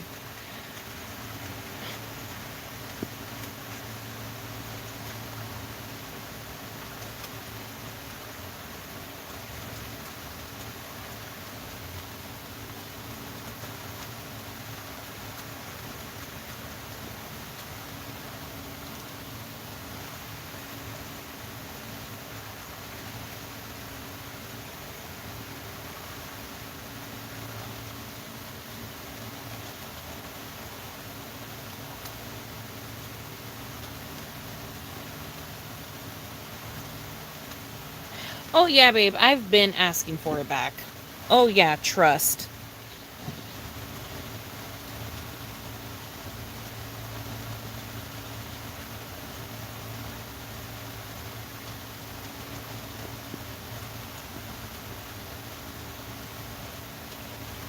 This was when I had my manic episode last year, you guys. This is when I had my Cuckoo Bananas episode last year. When I fucking went AWOL. I went fucking AWOL. I went AWOL for... I mean, I was probably manic for months, bitch, because like I said, I started looking at my old pictures and stuff, and I'm starting to realize that I think I might have been manic for months, but, like, it really, really popped off in February of last year. Like, it fucking popped off in February of last year. And yeah, like, I don't know, dude. In February of last year, that's when it all fucking, you know, it was like, whoa, like, I don't even fucking know what, you know what I mean? Like, it was just a lot. Like, it was just a lot. But in February of last year, that's when all that shit happened. And then it lingered for a little while until, March. And then I think it started to, like, kind of go away in April. Started to get a little bit easier, you know what I mean?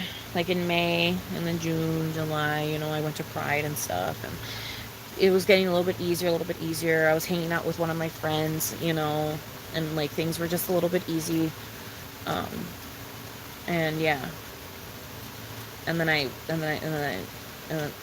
alcoholism for a little second there. But yeah, I don't know.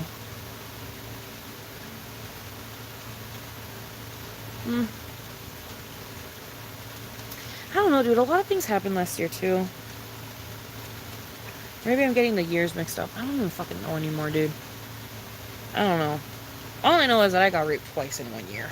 That's all I know. And they were both at house parties. Oh, I learned my fucking lesson. I'm never going to a house party ever again. Ever again. Ever again, girl. And no. Never going to a house party ever again. One of them was at a trap house. Sorta. It was like a trap house question mark. Like, it wasn't necessarily a trap house. Like, it wasn't.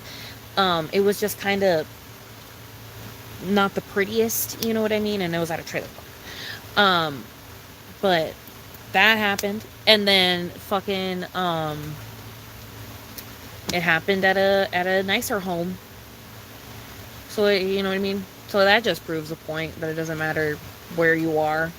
It can happen if you're incredibly intoxicated. But yeah, I don't know.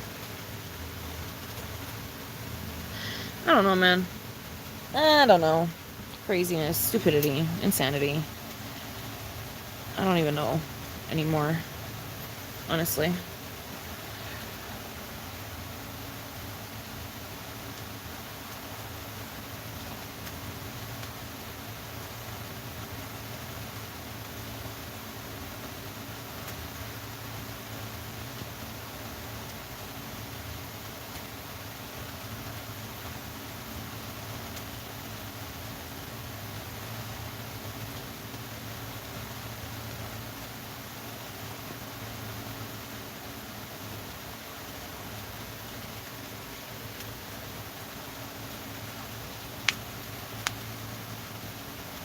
Do y'all believe in exorcism?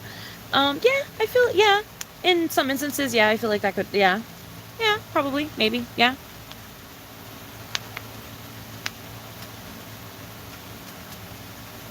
It felt like a spirit took over me, if I'm being dead ass. Like, if I'm being straight up with you, 100%, it did feel like a fucking spirit took over me multiple times. There was a moment there where it felt like my grandma and grandpa were taking over me. And speaking through me and acting through me, and it was a very weird sensation. And it did happen during that time.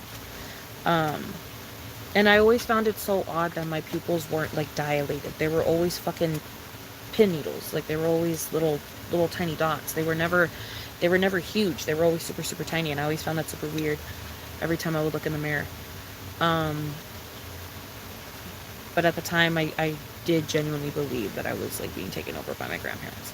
And I mean, you never fucking know. You know what I mean? You never fucking know. Because in some fucking cultures, I was. You know what I mean? In some fucking cultures, I was. So it's like, you never fucking know. Like, you literally never fucking know. But it was a really weird time in my life. It was really, really weird.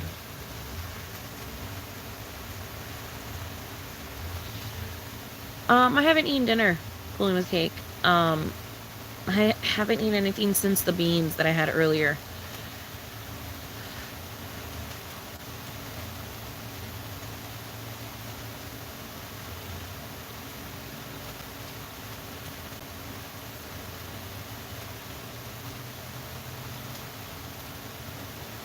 Yes, I did feel scared. I did definitely feel scared during that time. It was a very, very scary time. Because like it affected everything around me, you know what I mean? Like it literally, like, even my hands looked different. But like now looking back, like with like a clearer mind, I understand why my hands looked the way that they looked. It's because one of my hands was always under my covers keeping warm, and the other hand was always out, and this happened during like the winter, you know what I mean? So one of my hands was always incredibly cracked, but I took that as, oh my god, that's my grandma taking over me. But it was just fucking cracked because I was in the cold, you know what I mean? So it's like there was like very logical explanations for the things that were happening to me. So it's just like, I don't know, you know what I mean? I don't know. It just kind of depends on who you ask. I don't know. I'm like on the 50-50, where it's like I was fucking just cuckoo batshit crazy, but also there's a small little tiny sliver of me that's like, but I could have also been possessed by Grandma Grandpa, because I mean I was in a very weak state. So I was a very easy vessel to fucking, take over. So like it would make sense for that to happen, but that's neither here nor there. You know what I mean? Like, that's neither here nor there.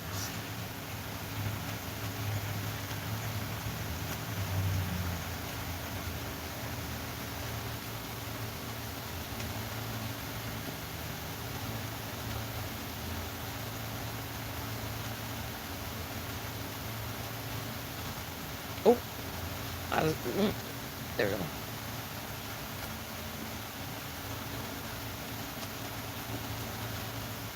Ah,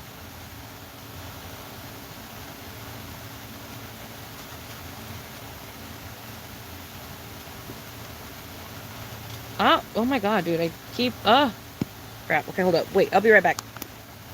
Okay, there we go. I should have fixed the problem. Okay.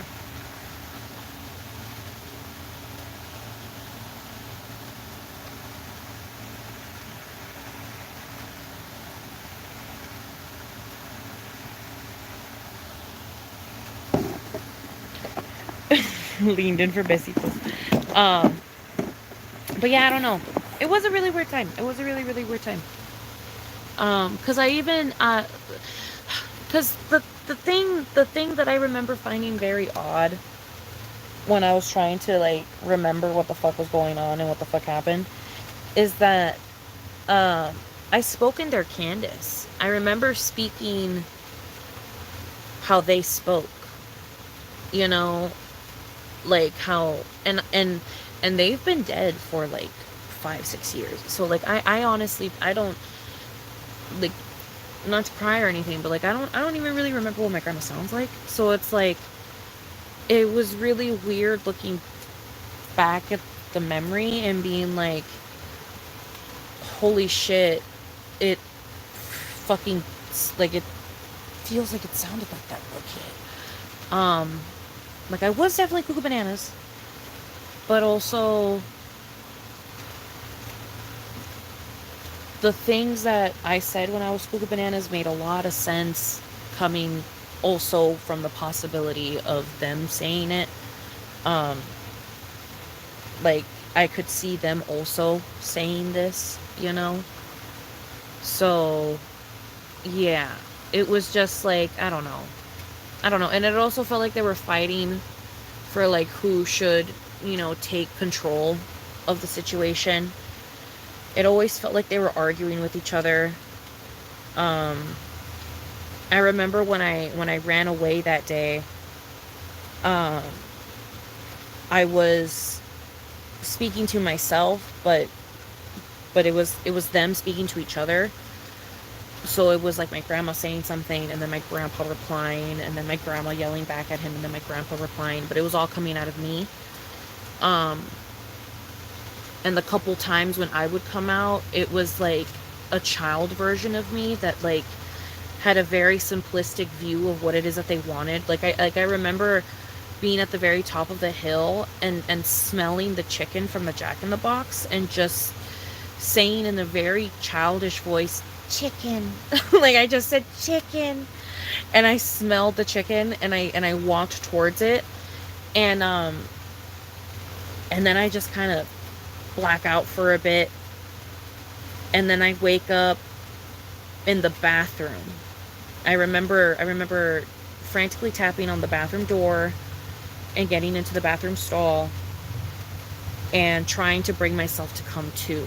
Like I remember flushing the toilet and hitting the trash can and like trying to come to. And I also remember I think talking to one of my ex-coworkers at one point. Um and then like I don't know how, but I ended up outside, and then I was speaking to paramedics, telling them my information. And then uh I remember my mom getting mad at the paramedics because they wouldn't take me because they said that I was coherent. Because the paramedics were like, she knows her social security need, she knows her full name, she knows her address. Like, damn girl, like I don't like I like she's coherent. Like, I'm so sorry, but she's coherent. Um and so then I remember my mom and my aunt drove me to one of the hospitals, and I was losing my shit because I didn't want to go to that hospital because that was the hospital that my grandma died in. And I was like, and ooh, ooh. I remember at one point my mom was like, why the fuck don't you want to go to this hospital? Or like, why are you so worried about being here? Or whatever the fuck, when we were there. And she was like, why don't you want to, you need help. You need to go to the hospital. Why don't you want to go to this fucking hospital? And I remember her telling me like, why don't you want to go to this hospital? And me just saying in a cry, I don't want to die. I don't want to die. And it like clicked for my mom in that moment. And then my mom was like, fuck. And she was like, okay. And so then I remember we left. And then we waited for my aunt. And then she picked us up. And then I ended up going to Scripps Mercy Hospital, where I was born. I was born in that hospital. And that made it feel even weirder. Because then it felt like a rebirth. And it felt like I was being reborn. And it was really weird. I just remember, I don't know. I remember being in there and feeling like I was in a different dimension. Like, it just felt like I was in a completely different dimension. And it just felt so weird and off, and it was just so weird. And like the nurses were weird, and in a way it felt like I was in heaven, and I was like in like a waiting process or something to be like reborn or something. And it was just like really weird, and I was really up there, and it was, I don't know, it was crazy. And at one point I thought I actually met God, because a random doctor came in that was bald. And I remember during my mania I had like an affiliation with Mr. Clean. Like, I felt like Mr. Clean was God somehow. Don't ask me why. I was just like, I don't know why, but I feel like bald men are God. And so I got stuck stupid in that idiism where I thought that bald men were God. I thought that was how God depicted himself in the real world. And just so happens that my lead doctor at that hospital was bald, and like, my lead doctor for that day was bald. And he came in when I was like incredibly dazed, bitch. Like, I remember it was like super, like, my vision was like this, like, it was really, really bad. And it was just really, really bad. And then I remember he comes in, and he's like, that's your name? And I was like, yeah. And then he was like, do you like your name? And I was like, I do. And he was like, that's good. And then he gave me a handshake, and he was like, don't worry, you're in good hands, or something like that. And then I knocked out, and I never saw him again. I literally never saw him again. He never came back into my room. He never spoke to me again. I never saw him in the hallway again. Like, and I made sure to keep an eye on that hallway, bitch. And I never saw his ass again. And it was also so weird because, like, weird things happened in there that I can't explain. Where it's like, I would go up to one nurse and be like, can I please have a spoon? Like, I really need a spoon um to eat my food. And they'd be like, oh yeah, they'd be like, oh yeah, okay, let me go get you a spoon. And then they'd go to the back and they'd be like, we only have forks. And then, they'd give me a fork and I'd have a fork. And then I'd go back into my room and I'd eat my stuff. And then the next day, I would go and I'd be like, hey, I really need a fork to eat my food today. And they'd be like, okay. And then they'd go into the back and they'd be like, we only have a spoon. And I would be like, oh, okay. And then I would take it, And then there was also the moment when I remember I just thought to myself before going to bed, I was like, I hope I get French toast in the morning. And I did get French toast in the morning, but it didn't taste good. And so it felt almost like purgatory in a way. Like, it felt like I was in like the medium place where it's like, it's neither good nor bad. It's neither happy nor sad. It's neither, I'm just medium. And then it started to feel like I was in the medium place. At first it felt like heaven. Like it felt like I was in absolute heaven. And then, because, they literally accommodated me immediately, when I first got in there, duh. And so I felt like heaven. And then as the next day went on, and it felt like so much time passed, but I was only there for 3 days, but it felt like so much time passed. And I remember feeling on the second day, which felt like the fucking eternity, but on the second day, I remember feeling like I was in the medium place. It felt like I was in the medium place for a while. And then when I left, that's when, it felt like I was reborn. Like, it just felt like I was given like a second chance in a way. And it was just a really weird experience, I wouldn't be able to explain it. I don't know. I talked to the nurses a lot, and it felt like I was talking to angels, so I just spoke to them a lot. And yeah, I don't know. It was a really weird time, and I don't know. Things just felt weird. Things just felt weird in general.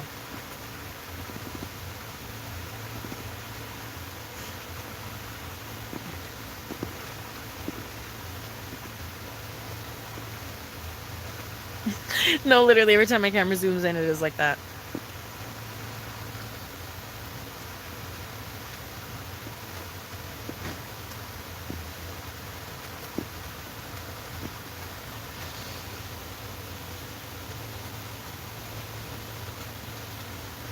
Oh, Mr. Clean. Yeah, no, it really did feel like bald men were God. And Steve Harvey was like God.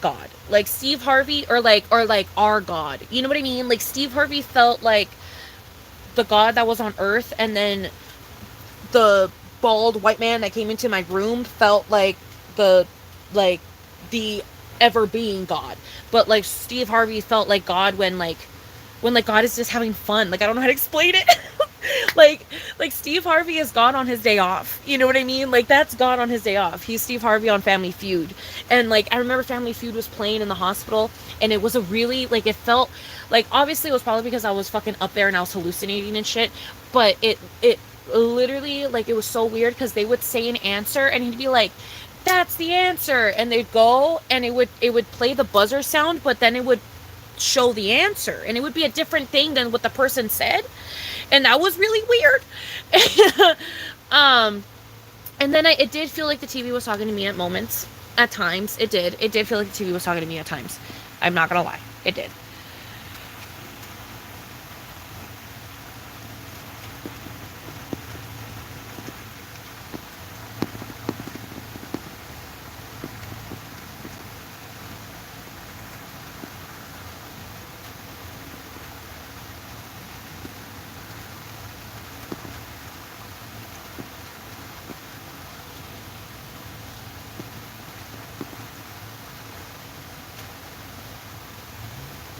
Yeah, 5150 feels like purgatory.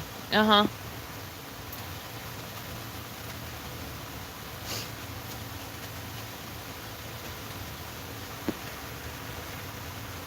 Mental illness is a crazy drug.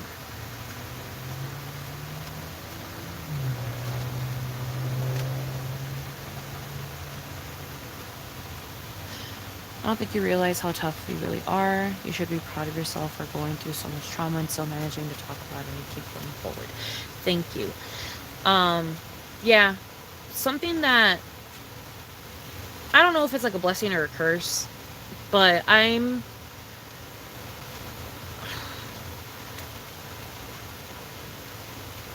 not like aware when I'm manic and stuff and when I'm up there, but it's like it almost feels like I'm watching myself do stuff sometimes. Like there's times where my body completely blocks me out of it, you know what I mean? And I don't remember anything.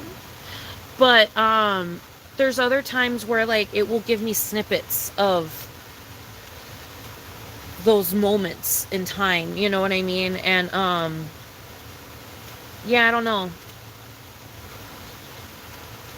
It was weird. I don't know. It was just really weird. It also felt like everything was color coordinated. It felt like everything had a meaning. It felt like everything had a purpose. Um, I don't know. It was just a really weird time. It was a really weird time.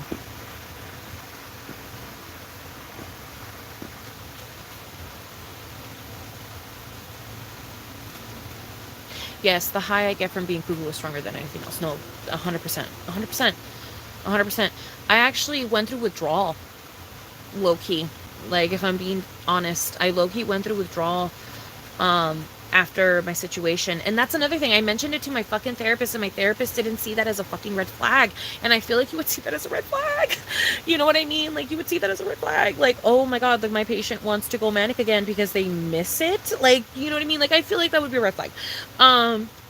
But yeah, no, I definitely did go through withdrawal because it's a really crazy feeling, bro. It's a crazy fucking feeling. It's a crazy feeling. It's really weird. It's like you understand everything and nothing at the same time. It's so fucking weird. It's so fucking weird. It's so weird. It's so weird. And then I knew I had a problem when I spoke to a fucking heroin addict and they made sense to me. Like, that's when I knew I had a problem. Because I was speaking to a fucking heroin addict and I remember what they were saying. I was like, that's everything that I went through. That's everything that happened. And they were like, yeah, we know. And I was like, oh my god, oh my god, oh my god, oh my god. Like, that's when I knew that I was like, oh my god, like I'm fucking, I'm losing it. Like, I'm fucking losing it. Like, I was like, holy shit. Like, okay, yeah, no. Like, I need to know. Like, I'm losing it. Because I was out with my friend. I remember, like it was yesterday. I was out with my friend. We bought a fucking bottle of vodka. We were about to party or whatever, you know, partying downtown, drink the fucking vodka, you know, have fun, whatever, hang out. And we went to go sit at these like tables or whatever, and we were chilling there. And then all of a sudden, this fucking couple comes out of nowhere on their fucking bikes, and they start doing their shit. And it was freaky deaky, bitch. I was scared the fuck out of my freaking ass, you know what I mean, because I've never seen someone do heroin in front of me. But you know, it happened in front of me and I was like, oh my god. And I was losing my shit, bitch. Like, I was losing my shit in my brain. Like, I was like, oh my god, oh my god, oh my god, oh my god. Like, I was like, can I get contact high? Like, I was just literally so scared. Like, just the thought of being around that shit was scary. But yeah, so like they did their stuff, and then because they started being on their stuff, they wanted to talk to us. And so then they started talking to us, and because we're nice, you know what I mean, and we're not assholes, we started talking to them and stuff, and we were having an okay time talking to them, you know what I mean. We you know, we were trying to get drunk, whatever, blah blah blah. We were talking to them, and then I started telling them about, like, you know, my mania and shit, and I started telling them about what I went through. And then the fucking heroin addict was like, yeah, girl, period. And I was like, what the fuck do you mean? And she was like, blah, blah, blah, blah, blah, blah, blah. And she had names for this shit. Like, she had names for it. And I was like, you have names for this? And she was like, she was like, no, yeah, like, that's literally this, and that. And then, like, this happened, and that happened, and this happened, right? And I was like, do we all have the same trip when we're fucking on cuckoo banana juice, or what? Like, like, like, cause, like, what? Like, do we all have the same trip when we're mentally ill, girl? Like, what are you talking about? Like, she was like, no, yeah, and then this happened to you, right? And I was like, uh-huh. And she was like, yeah, that's blah, blah, blah, blah. And I was like, okay. I don't like that I'm relating to you right now. And it feels It feels worrisome to me that I'm relating to you right now. So I'm gonna make a signal now to my friend that I wanna fucking go so we can leave. Because you are fucking up the vibes. We're trying to get drunk and you're fucking up the vibes right now. And that's literally pretty much what happened. Like, I remember I made like a signal to my friend, and my friend was like, we won't go. And then we finally like ended up like, we're like, okay, well, bye, like, have a great night. And like we ended up leaving. And as like we finally like left and we were like gone, we literally were like, we literally were like, that bitch was fucking up the vibe. That bitch was fucking up the vibe. That bitch was doing too much. That bitch was doing too much.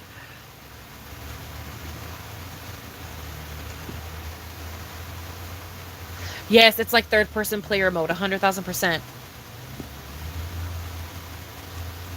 Hello, Rosa. We're talking about my mental illness.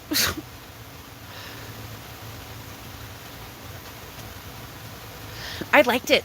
I liked going through psychosis. It was scary and it was like crazy, but I had never felt freer. You know what I mean? Like, I didn't feel any fear. And it's really bad. That's like a really bad thing. But for someone that is chronically terrified of everything, it just felt so freeing. You know what I mean? Like, I wasn't scared to ask,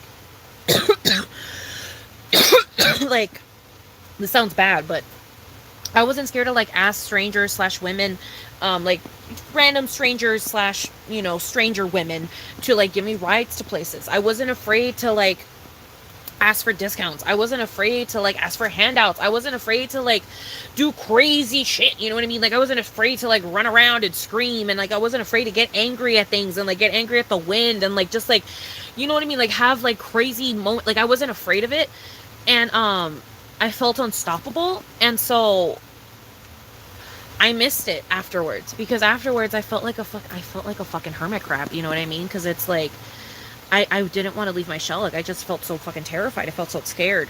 But being in psychosis, I felt free. I felt free. Like, for lack of a better term, I just felt free. And that's bad. You know what I mean? That's really, really bad. But I don't know, dude.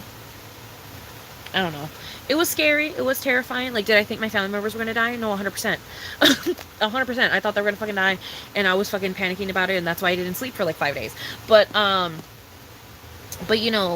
but then there was other things that happened that were fun and like interesting, but like they're only fun when you're in psychosis, because looking back now with a stable mind, you're like, yeah, no, girl, that's not fun, that's fucking crazy, you know what I mean?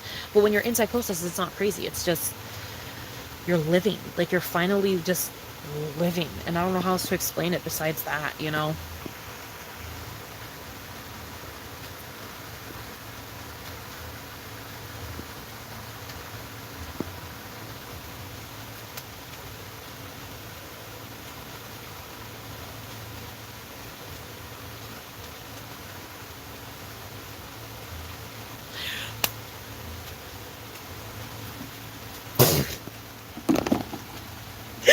Milking out, shut the fuck up, because that literally happened to me. I was outside of my hospital, or like outside of my mental hospital. I was outside of my mental hospital, still on cloud nine, bitch. I was outside of my mental hospital, still on cloud nine, and it was going to be my very first meeting with these people, and there was a fucking cracky outside, freaking literally spitting all the shit that I was fucking thinking, and it was so fucking weird and crazy. And then at one point they asked me for the fucking lighter, and I gave them the fucking lighter because I was fucking manic. And so, I gave them their lighter, and they smoked crack. And then I remember I like tried to like step away, bitch, because I was like, oh shit, like I don't want to fucking get second contact high on crack. And so like I remember I stepped away, and since I was fucking manic, I remember thinking I was on fucking crack for the rest of the fucking like meeting that was with the people that I was with. And then like it was just also weird because I remember going into the freaking, I don't know, girl, it was just a weird time, because then also like my birthday and like stuff like that was like very like embedded in my brain around that time, and like Christmas in general was really embedded in my brain, and like it was just weird. And for some reason every single fucking room that I went into had something having to do with Christmas, even though we were already in like the end of February. So like it was just like really disorienting.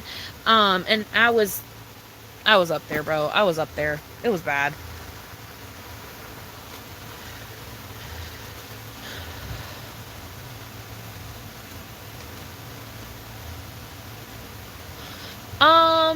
No, I never experienced anything like that, my love.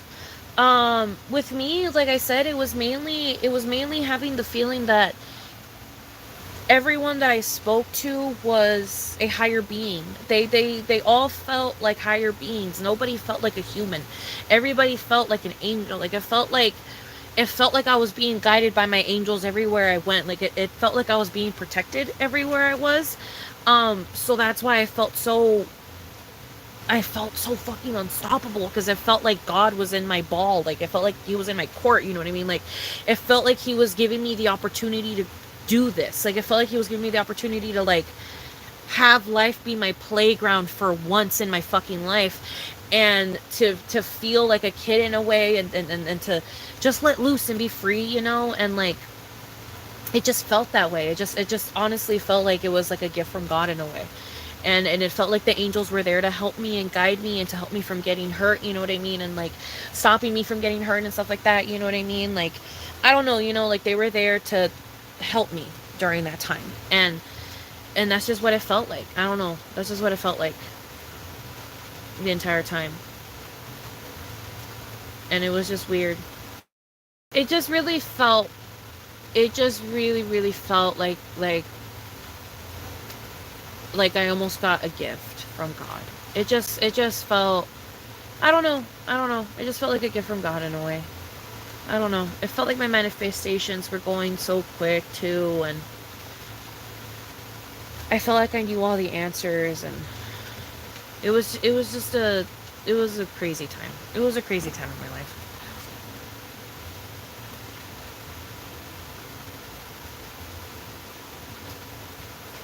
Crazy people can't sniff each other out. You're 100% right about that. Oh, you're 100% right about that. Crazy people can 100% sniff each other out. But yeah, I don't know, dude. That shit was cray cray. That shit was cray cray. But I really did believe Steve Harvey was like, you know. And then also, I mean, since we kind of have some shit in common, maybe you can help me with, maybe you can tell me if you agree or deny, agree or disagree. Um, but a very dysphoric movie to watch for me, like a movie that puts me back into that headspace, is The Bubble on Netflix. That movie that came out with all those actors about COVID. It it, it literally it explains my entire in psychosis. Like it explained my entire psychosis, and it was really weird because like every single character was was a stage of my psychosis. And I remember feeling really petrified when I watched it, because I was like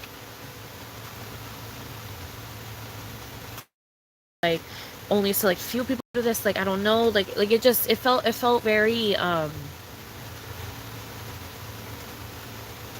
you know what I mean? Like I was just like, whoa, like it was just like, holy shit, like is Hollywood spilling secrets right now? Like, you know what I mean? Like it just felt very like, I would recommend watching it um with like a third eye open type shit, and like actually like really look into, like really like listen to the movie, um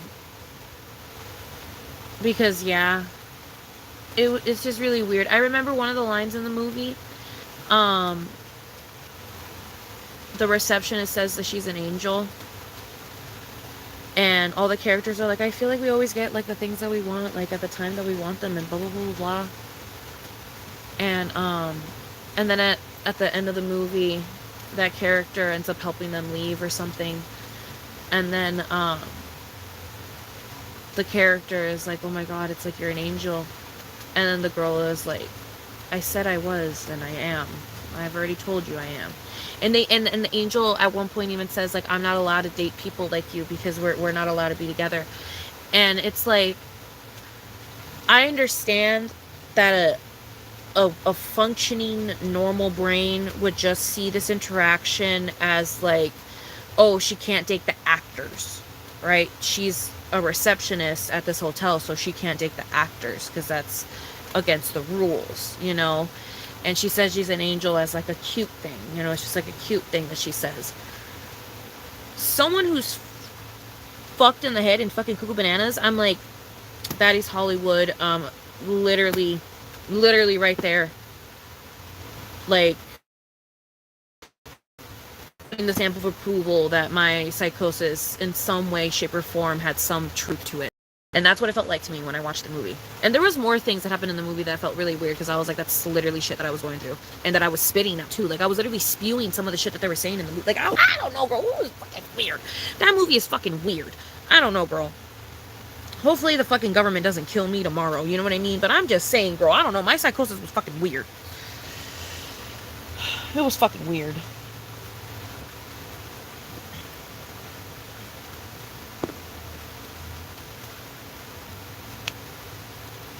I just know that my shit was weird. And I keep trying to find stories about it on Reddit, like if other people have gone through shit like this. And I haven't, and girl, I don't know, girl.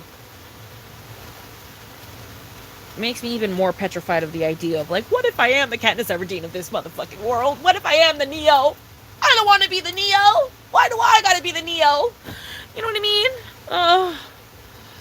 Why do I gotta be Neo? I don't want to be fucking Neo. The fuck? I haven't even watched that fucking movie. I don't even want to fucking do that shit. I don't want to do that. Why do I have to be that? No. You know, like, no. Like, I am a normal fucking human being. I do not need my psychosis making me think that I'm fucking Neo. But, like, sometimes it feels that way. Sometimes it feels that way, girl. Because it's just like, what the fuck? You know what I mean? Like, what the fuck?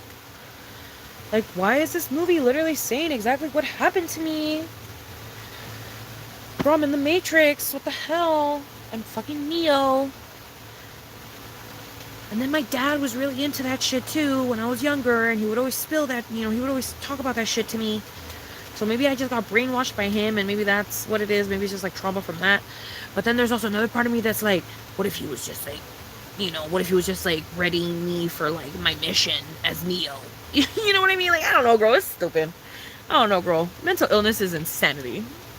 Mental illness is insanity. It's too much. But yeah, I don't know, girl. It's crazy being cuckoo bananas. It's fucking cuckoo bananas.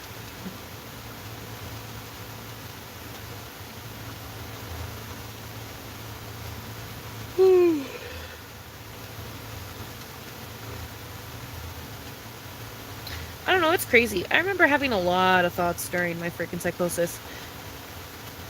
Like, I had a lot of things going on in my head at once. It was crazy. I don't know, dude. A lot of things happened during that time. That's what I mean as well, is that just a lot of things happened during that time, you know? It was just really weird. I don't know. A lot of things happened.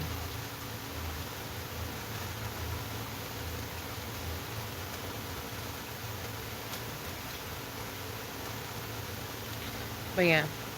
I don't know, girl.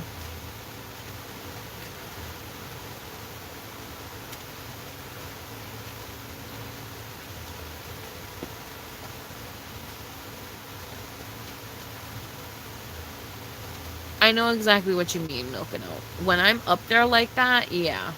Oh, yeah. I be listening to the wind a little bit too much. I be listening to songs a little bit too fucking deeply. Everything is just fucking weird.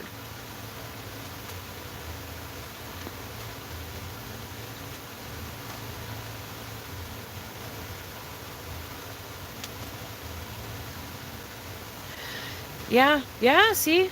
Yeah. My friend thought the lamp was his friend. He thought everyone was demons and he was an angel. My brother-in-law, who was missing from COVID psychosis, said people were after him. Yeah. Yeah, dude, I don't know. It's weird. It's weird times. For all you know, COVID was just crazy juice. They put a bunch of crazy juice in us. And it's one of the fucking government's experiments. I mean, it's not a weird fucking thought, bro. They literally did that in the fucking 70s or some shit with acid. So it's not a crazy thought, you know. Got given crazy juice by the freaking government.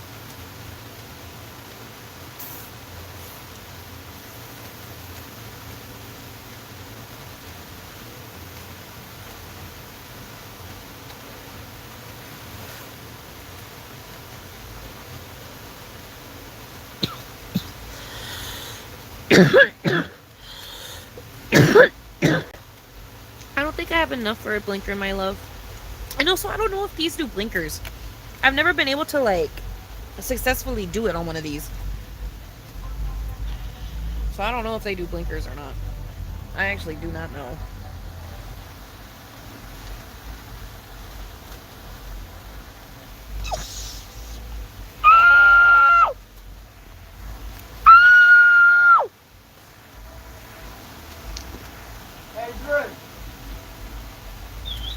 Fuck, but he didn't follow me back. Follow me back, you fucking whore. Oh, wait. Wait. Oh, wait.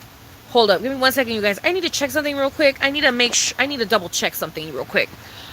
Just give me 1 second. Damn, it's nice to dream. Okay, never mind. But still, it's still exciting a little bit, but whatever.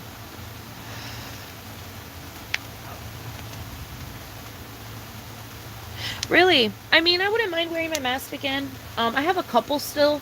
Some of them, I don't know what happened to them, girl. It's like they disappeared, bitch. It's like socks. They're like worse than socks. Like they literally disappear so easily. But I think I still have a couple in my underwear drawer / sock drawer. So I wouldn't mind wearing them again. I mean, they're fine. Are they hot and spicy? Yeah. Did I used to suck in a lot of my fucking sweat sometimes? Yeah. Was it really gross? Yeah. Could I wring out my fucking mask a lot of times? Yeah. But you know, viva la vida loca. You know what I'm saying? I don't know. But yeah.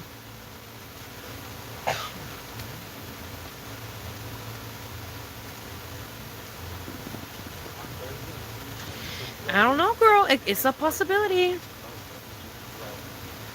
Honestly, a lot of people have been going through psychosis after COVID, so maybe the government actually put something in us.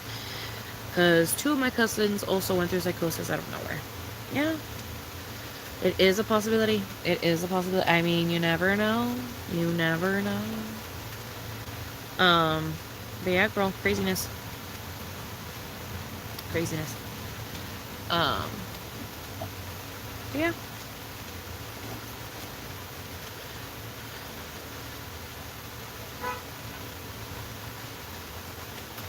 It's so crazy to think about just it in general. You know? It's just so crazy to think about it in general.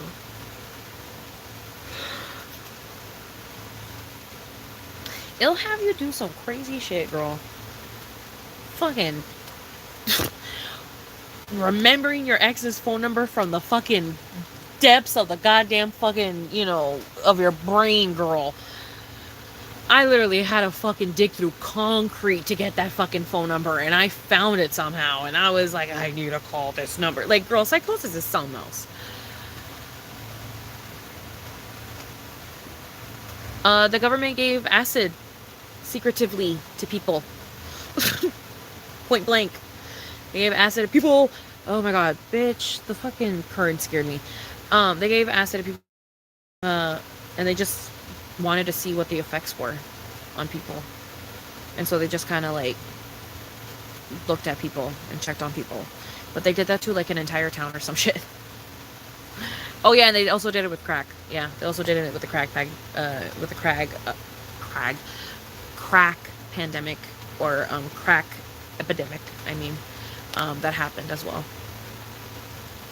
Nope, I don't think they got sued. I don't remember when it came out, but it came out. I don't remember how it came out or when it came out, but it came out at some point.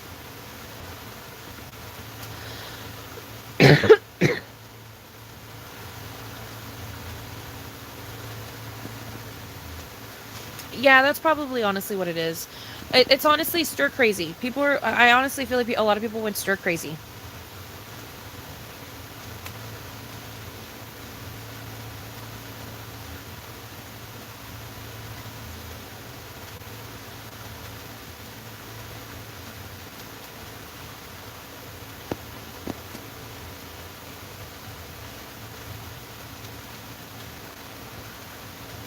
Of course, Darla. Of course, my love. But yeah, I don't know. I don't know, yo.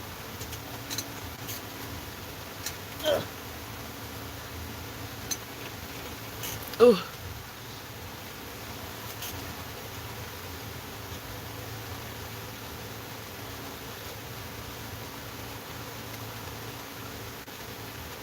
Exactly. We were friends before we dated, and whenever I'm losing my mind, I always have to resist reaching out. No, I totally get you, though. I totally get you. Ow, ow, ow, my underwear. I totally get you 100%. Because again, you also have to remember, like, my parents, they helped me out through like a lot of tough times during my high school years. Like they were a huge support for me for a lot of years. So it makes sense why when I'm at my absolute fucking lowest and at my absolute, like, you know, my stream of consciousness is just absolutely fucking in the fucking gutter, you know what I mean? It makes sense why I would go to them, you know. They were the first sense of security that I ever felt after my grandmother's passing. So it's just like, it just makes sense why I would go back to them. You know what I mean? It just makes sense why I would go back to them. Um but yeah, no, when I'm losing my marbles, I do have to resist from contacting. We did come to an agreement though that um in case of incredibly important emergencies, like incredibly important emergencies, we will call each other. But in any other instance, we will keep no contact. And I'm completely fine with that setup that we have. I'm completely fine with that setup that we have. But yeah, I don't know. I don't know, girl. I don't know. Cuckoo bananas, you know? Cuckoo bananas. No, it's not raining, baby. It's my fan.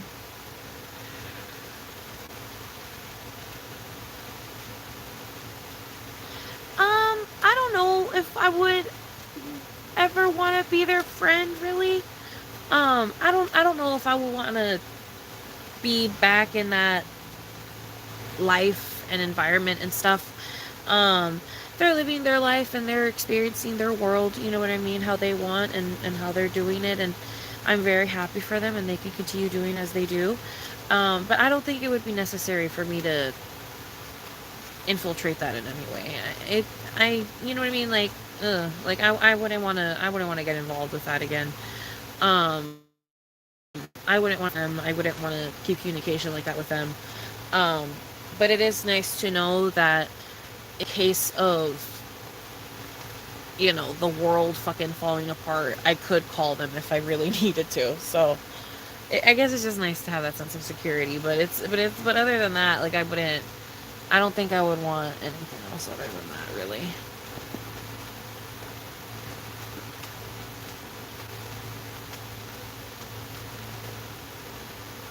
But yeah, no, I don't know. I don't think they knew that I was manic when I called them. I think I did tell them in an email afterwards, like, hey, I went to the mental hospital for like 3 days. I think I did tell them in an email afterwards. Um, but I don't know if I actually told them that I was manic during that fucking phone call. I don't know if I ever told them that. But yeah. I don't know, girl. I don't know. Je ne sais. Je ne sais. That is for Crazy Sunshine to figure out. That's not for me to figure out, girl. That's for her to figure out. That's for her to figure out. I'm chilling.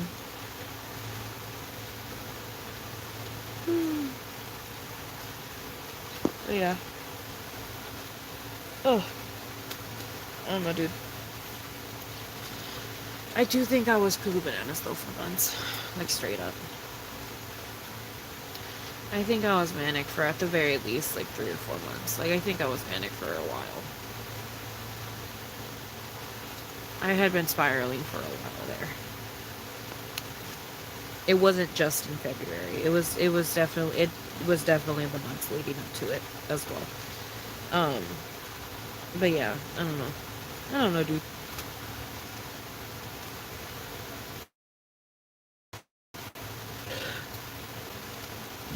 Crazy times. Crazy. I was so crazy back then. uh,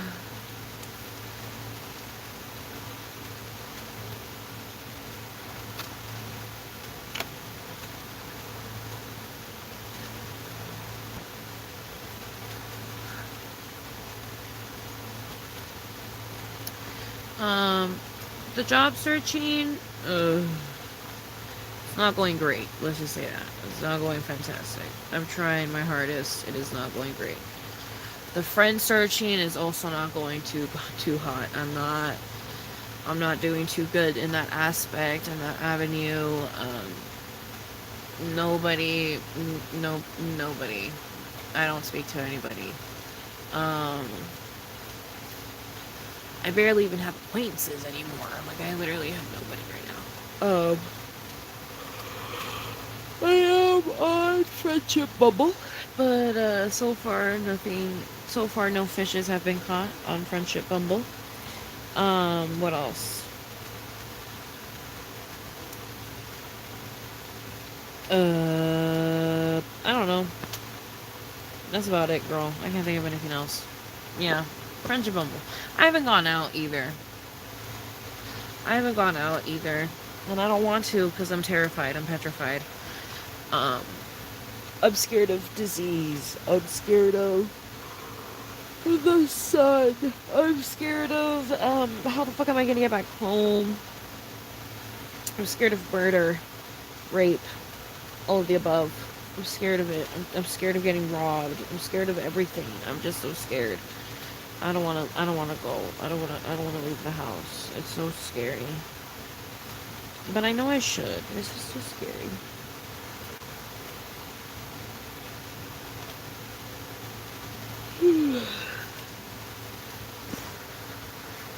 Ugh.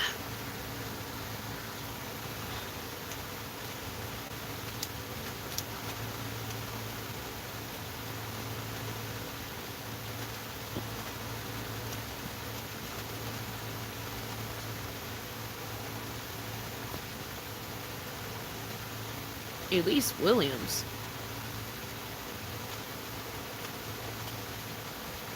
You're not like the Elise Williams, right? There's probably a lot of Elise Williams in this world, but I just know of one Elise Williams. You're not the Elise Williams, are you?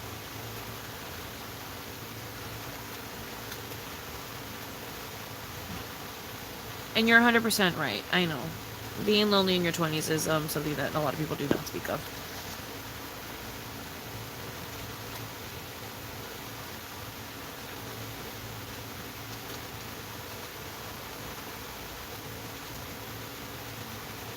I might be experiencing it in generally. Who knows?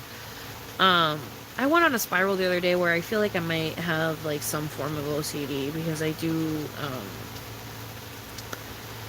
get, you know what I mean? I get stuck stupid on shit. And I keep getting stuck stupid on shit. And I am weird about things. I am weird about my food. I am weird about, like, you know what I mean? Like, things just click. So I was like, okay, that makes sense. But, like, obviously I'm not self-diagnosing myself. Obviously I want to fucking get diagnosed by a fucking therapist or a fucking psychiatrist or some shit. But, yeah, I don't know. I don't know what the fuck is wrong with me. I just know I'm bipolar. That's all I know. And even then, I don't even know that fully. But I do. But I don't, because, I mean, I've only been told that by... Well, actually, if you think about it, I've been told that by a psychiatrist. I've been told that by a mental ward person. Like the main dude that deals with that at the mental ward.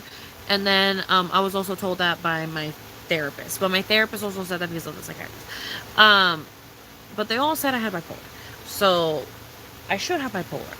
But, you know, you never know nowadays.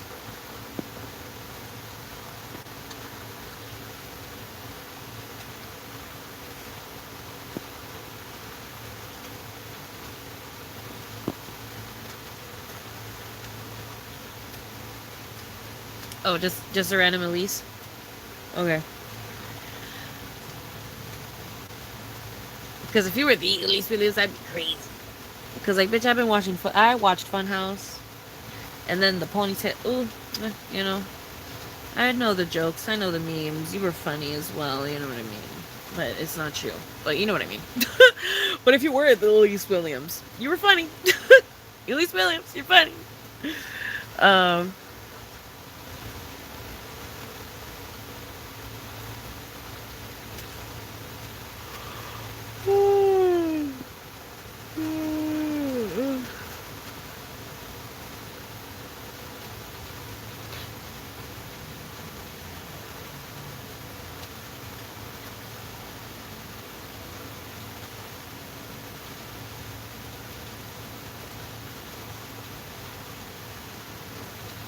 That's true. I probably should. You're right.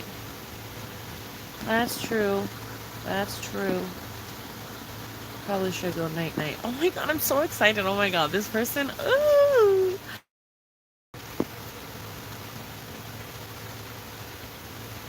Yeah, see, that would make sense. That would make sense.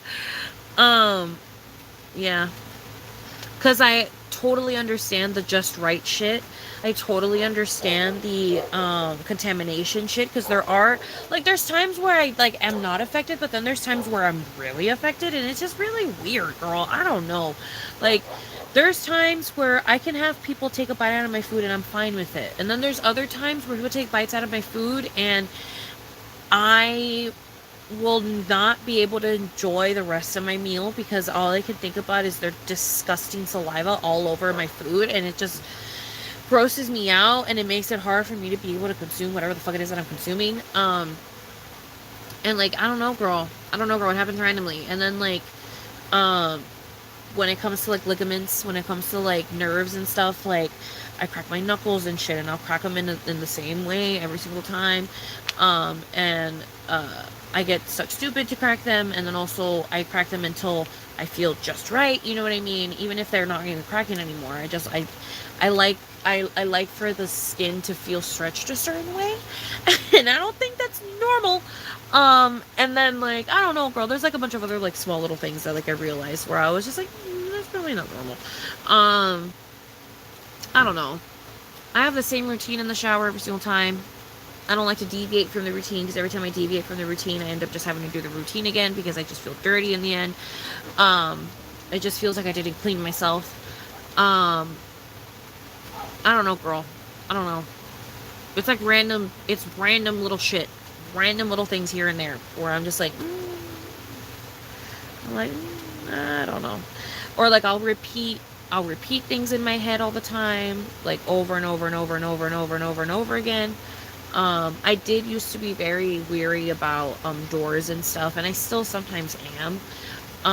But back when I used to live alone at the apartment, I was really like weary about doors. Like I would lock all the doors.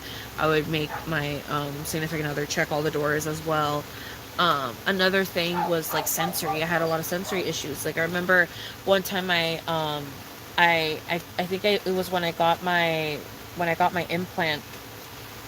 I got my implant, and they put a Band-Aid, and like 4 or 5 days had passed, dude, and I hadn't taken off the Band-Aid. And my partner was like, "Why haven't you taken off your Band-Aid?" And I was like, I can't. And they were like, "What do you mean?" And I was like, the thought of pulling on the Band-Aid scares me because I'm afraid that the birth control is gonna somehow like get like pulled out or something, and like I feel like it's just gonna be I feel like the stickiness is just too strong, and I feel like it's gonna like, I don't know, I just feel like it's gonna take the birth control out, and I'm just really scared, and I don't want it to come out because that's really scary, and like I don't know, like I'm just scared. And I remember them being like, just take it off, like it's fine, like just take it off. And like I just couldn't, like I just genuinely couldn't. And then I remember they tried to help me because I think I was showering, and then I remember they were trying to help me to take it off, and I was crying, dude. I was literally bawling my eyes out because I was so scared. I was so scared that the fucking birth control was gonna fall out. Like, like I don't know why I convinced myself that was gonna happen, but like I was just so scared that the fucking birth control was gonna fall out, and I was just so petrified, and like I didn't want him to take off the Band-Aid. I wanted the Band-Aid to just stay on. It should just like fall off naturally. Like I don't know, dude. I don't know, dude. I was just being fucking weird, and they ended up taking off the Band-Aid, and I cried. I ended up sobbing. I just sobbed. I sobbed. And like, they held me while I sobbed, and I just sobbed. And then, I told them thank you. I remember I told them thank you, and I came back too, you know what I mean, and I was fine. Good night, Jenny. I love you, my love. Have a great night's sleep. Good night, baby. I love you. Good night. Good night, Jenny. Yes, food textures as well. I like crunchy. I don't like soft. I'm not the biggest fan of soft textures. They make me want to vomit. I don't like them. They gross me out. It feels like already pre-chewed food, and it grosses me out. I can't do it. It feels like vomit. I can't do it.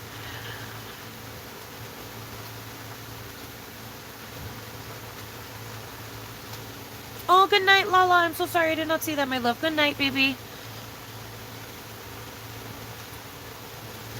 But yeah, I don't know. It's just like a bunch of weird little stuff. I don't know. Good night. But yeah, I don't know. It's just like a bunch of weird little stuff. But I don't know. I don't know, y'all. It's crazy. It's crazy. I need to go back to therapy. I should really call them on Monday. I'll call them on Monday. Set up an appointment or whatever. Um, and I'll try to set it as far away from today as possible so that I can have enough time to mentally prepare to go to it. But I definitely should like set up a freaking appointment again. I should definitely set up a freaking therapy appointment again. Or I should look into other therapy alternatives or something, or maybe I should go to a group therapy or something. Maybe I can try that. Make friends with other crazies, you know. But yeah, maybe I can go to group therapy or something. I don't know. Anyways, it was crazy. I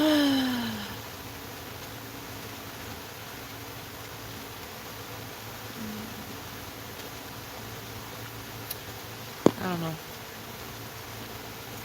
Oh, yeah. Heavy ass conversation, bitch. Oh my god, I'm fucking tired. I am tired after this heavy ass conversation. Let me move my shit so I can have more space for my feet. Because I don't like stuff touching my feet at night. Because I get cuckoo. I get cuckoo, bitch.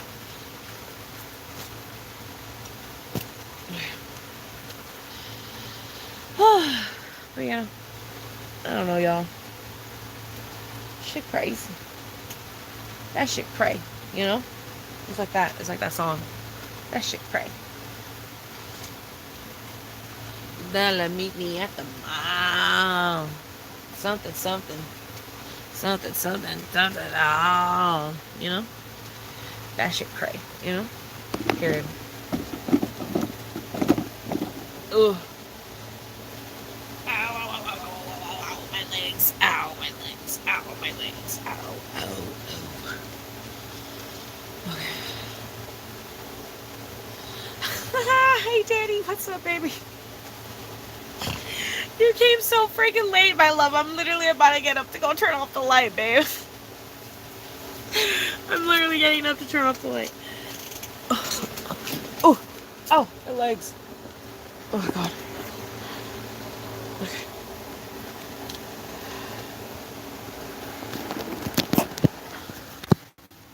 I love you, Jesse. Good night, baby. I'm most likely gonna go night-night as well very soon. But I love y'all. I love y'all so much. Good night. You were asleep, Loki. Might go back. Yes, babe. Go back to bed. We're all gonna go to sleep. Let's all go to sleep. Let's all go night-night. I love you guys. I adore y'all. Buenas noches. Good night. I'll hang out with y'all again hopefully tomorrow.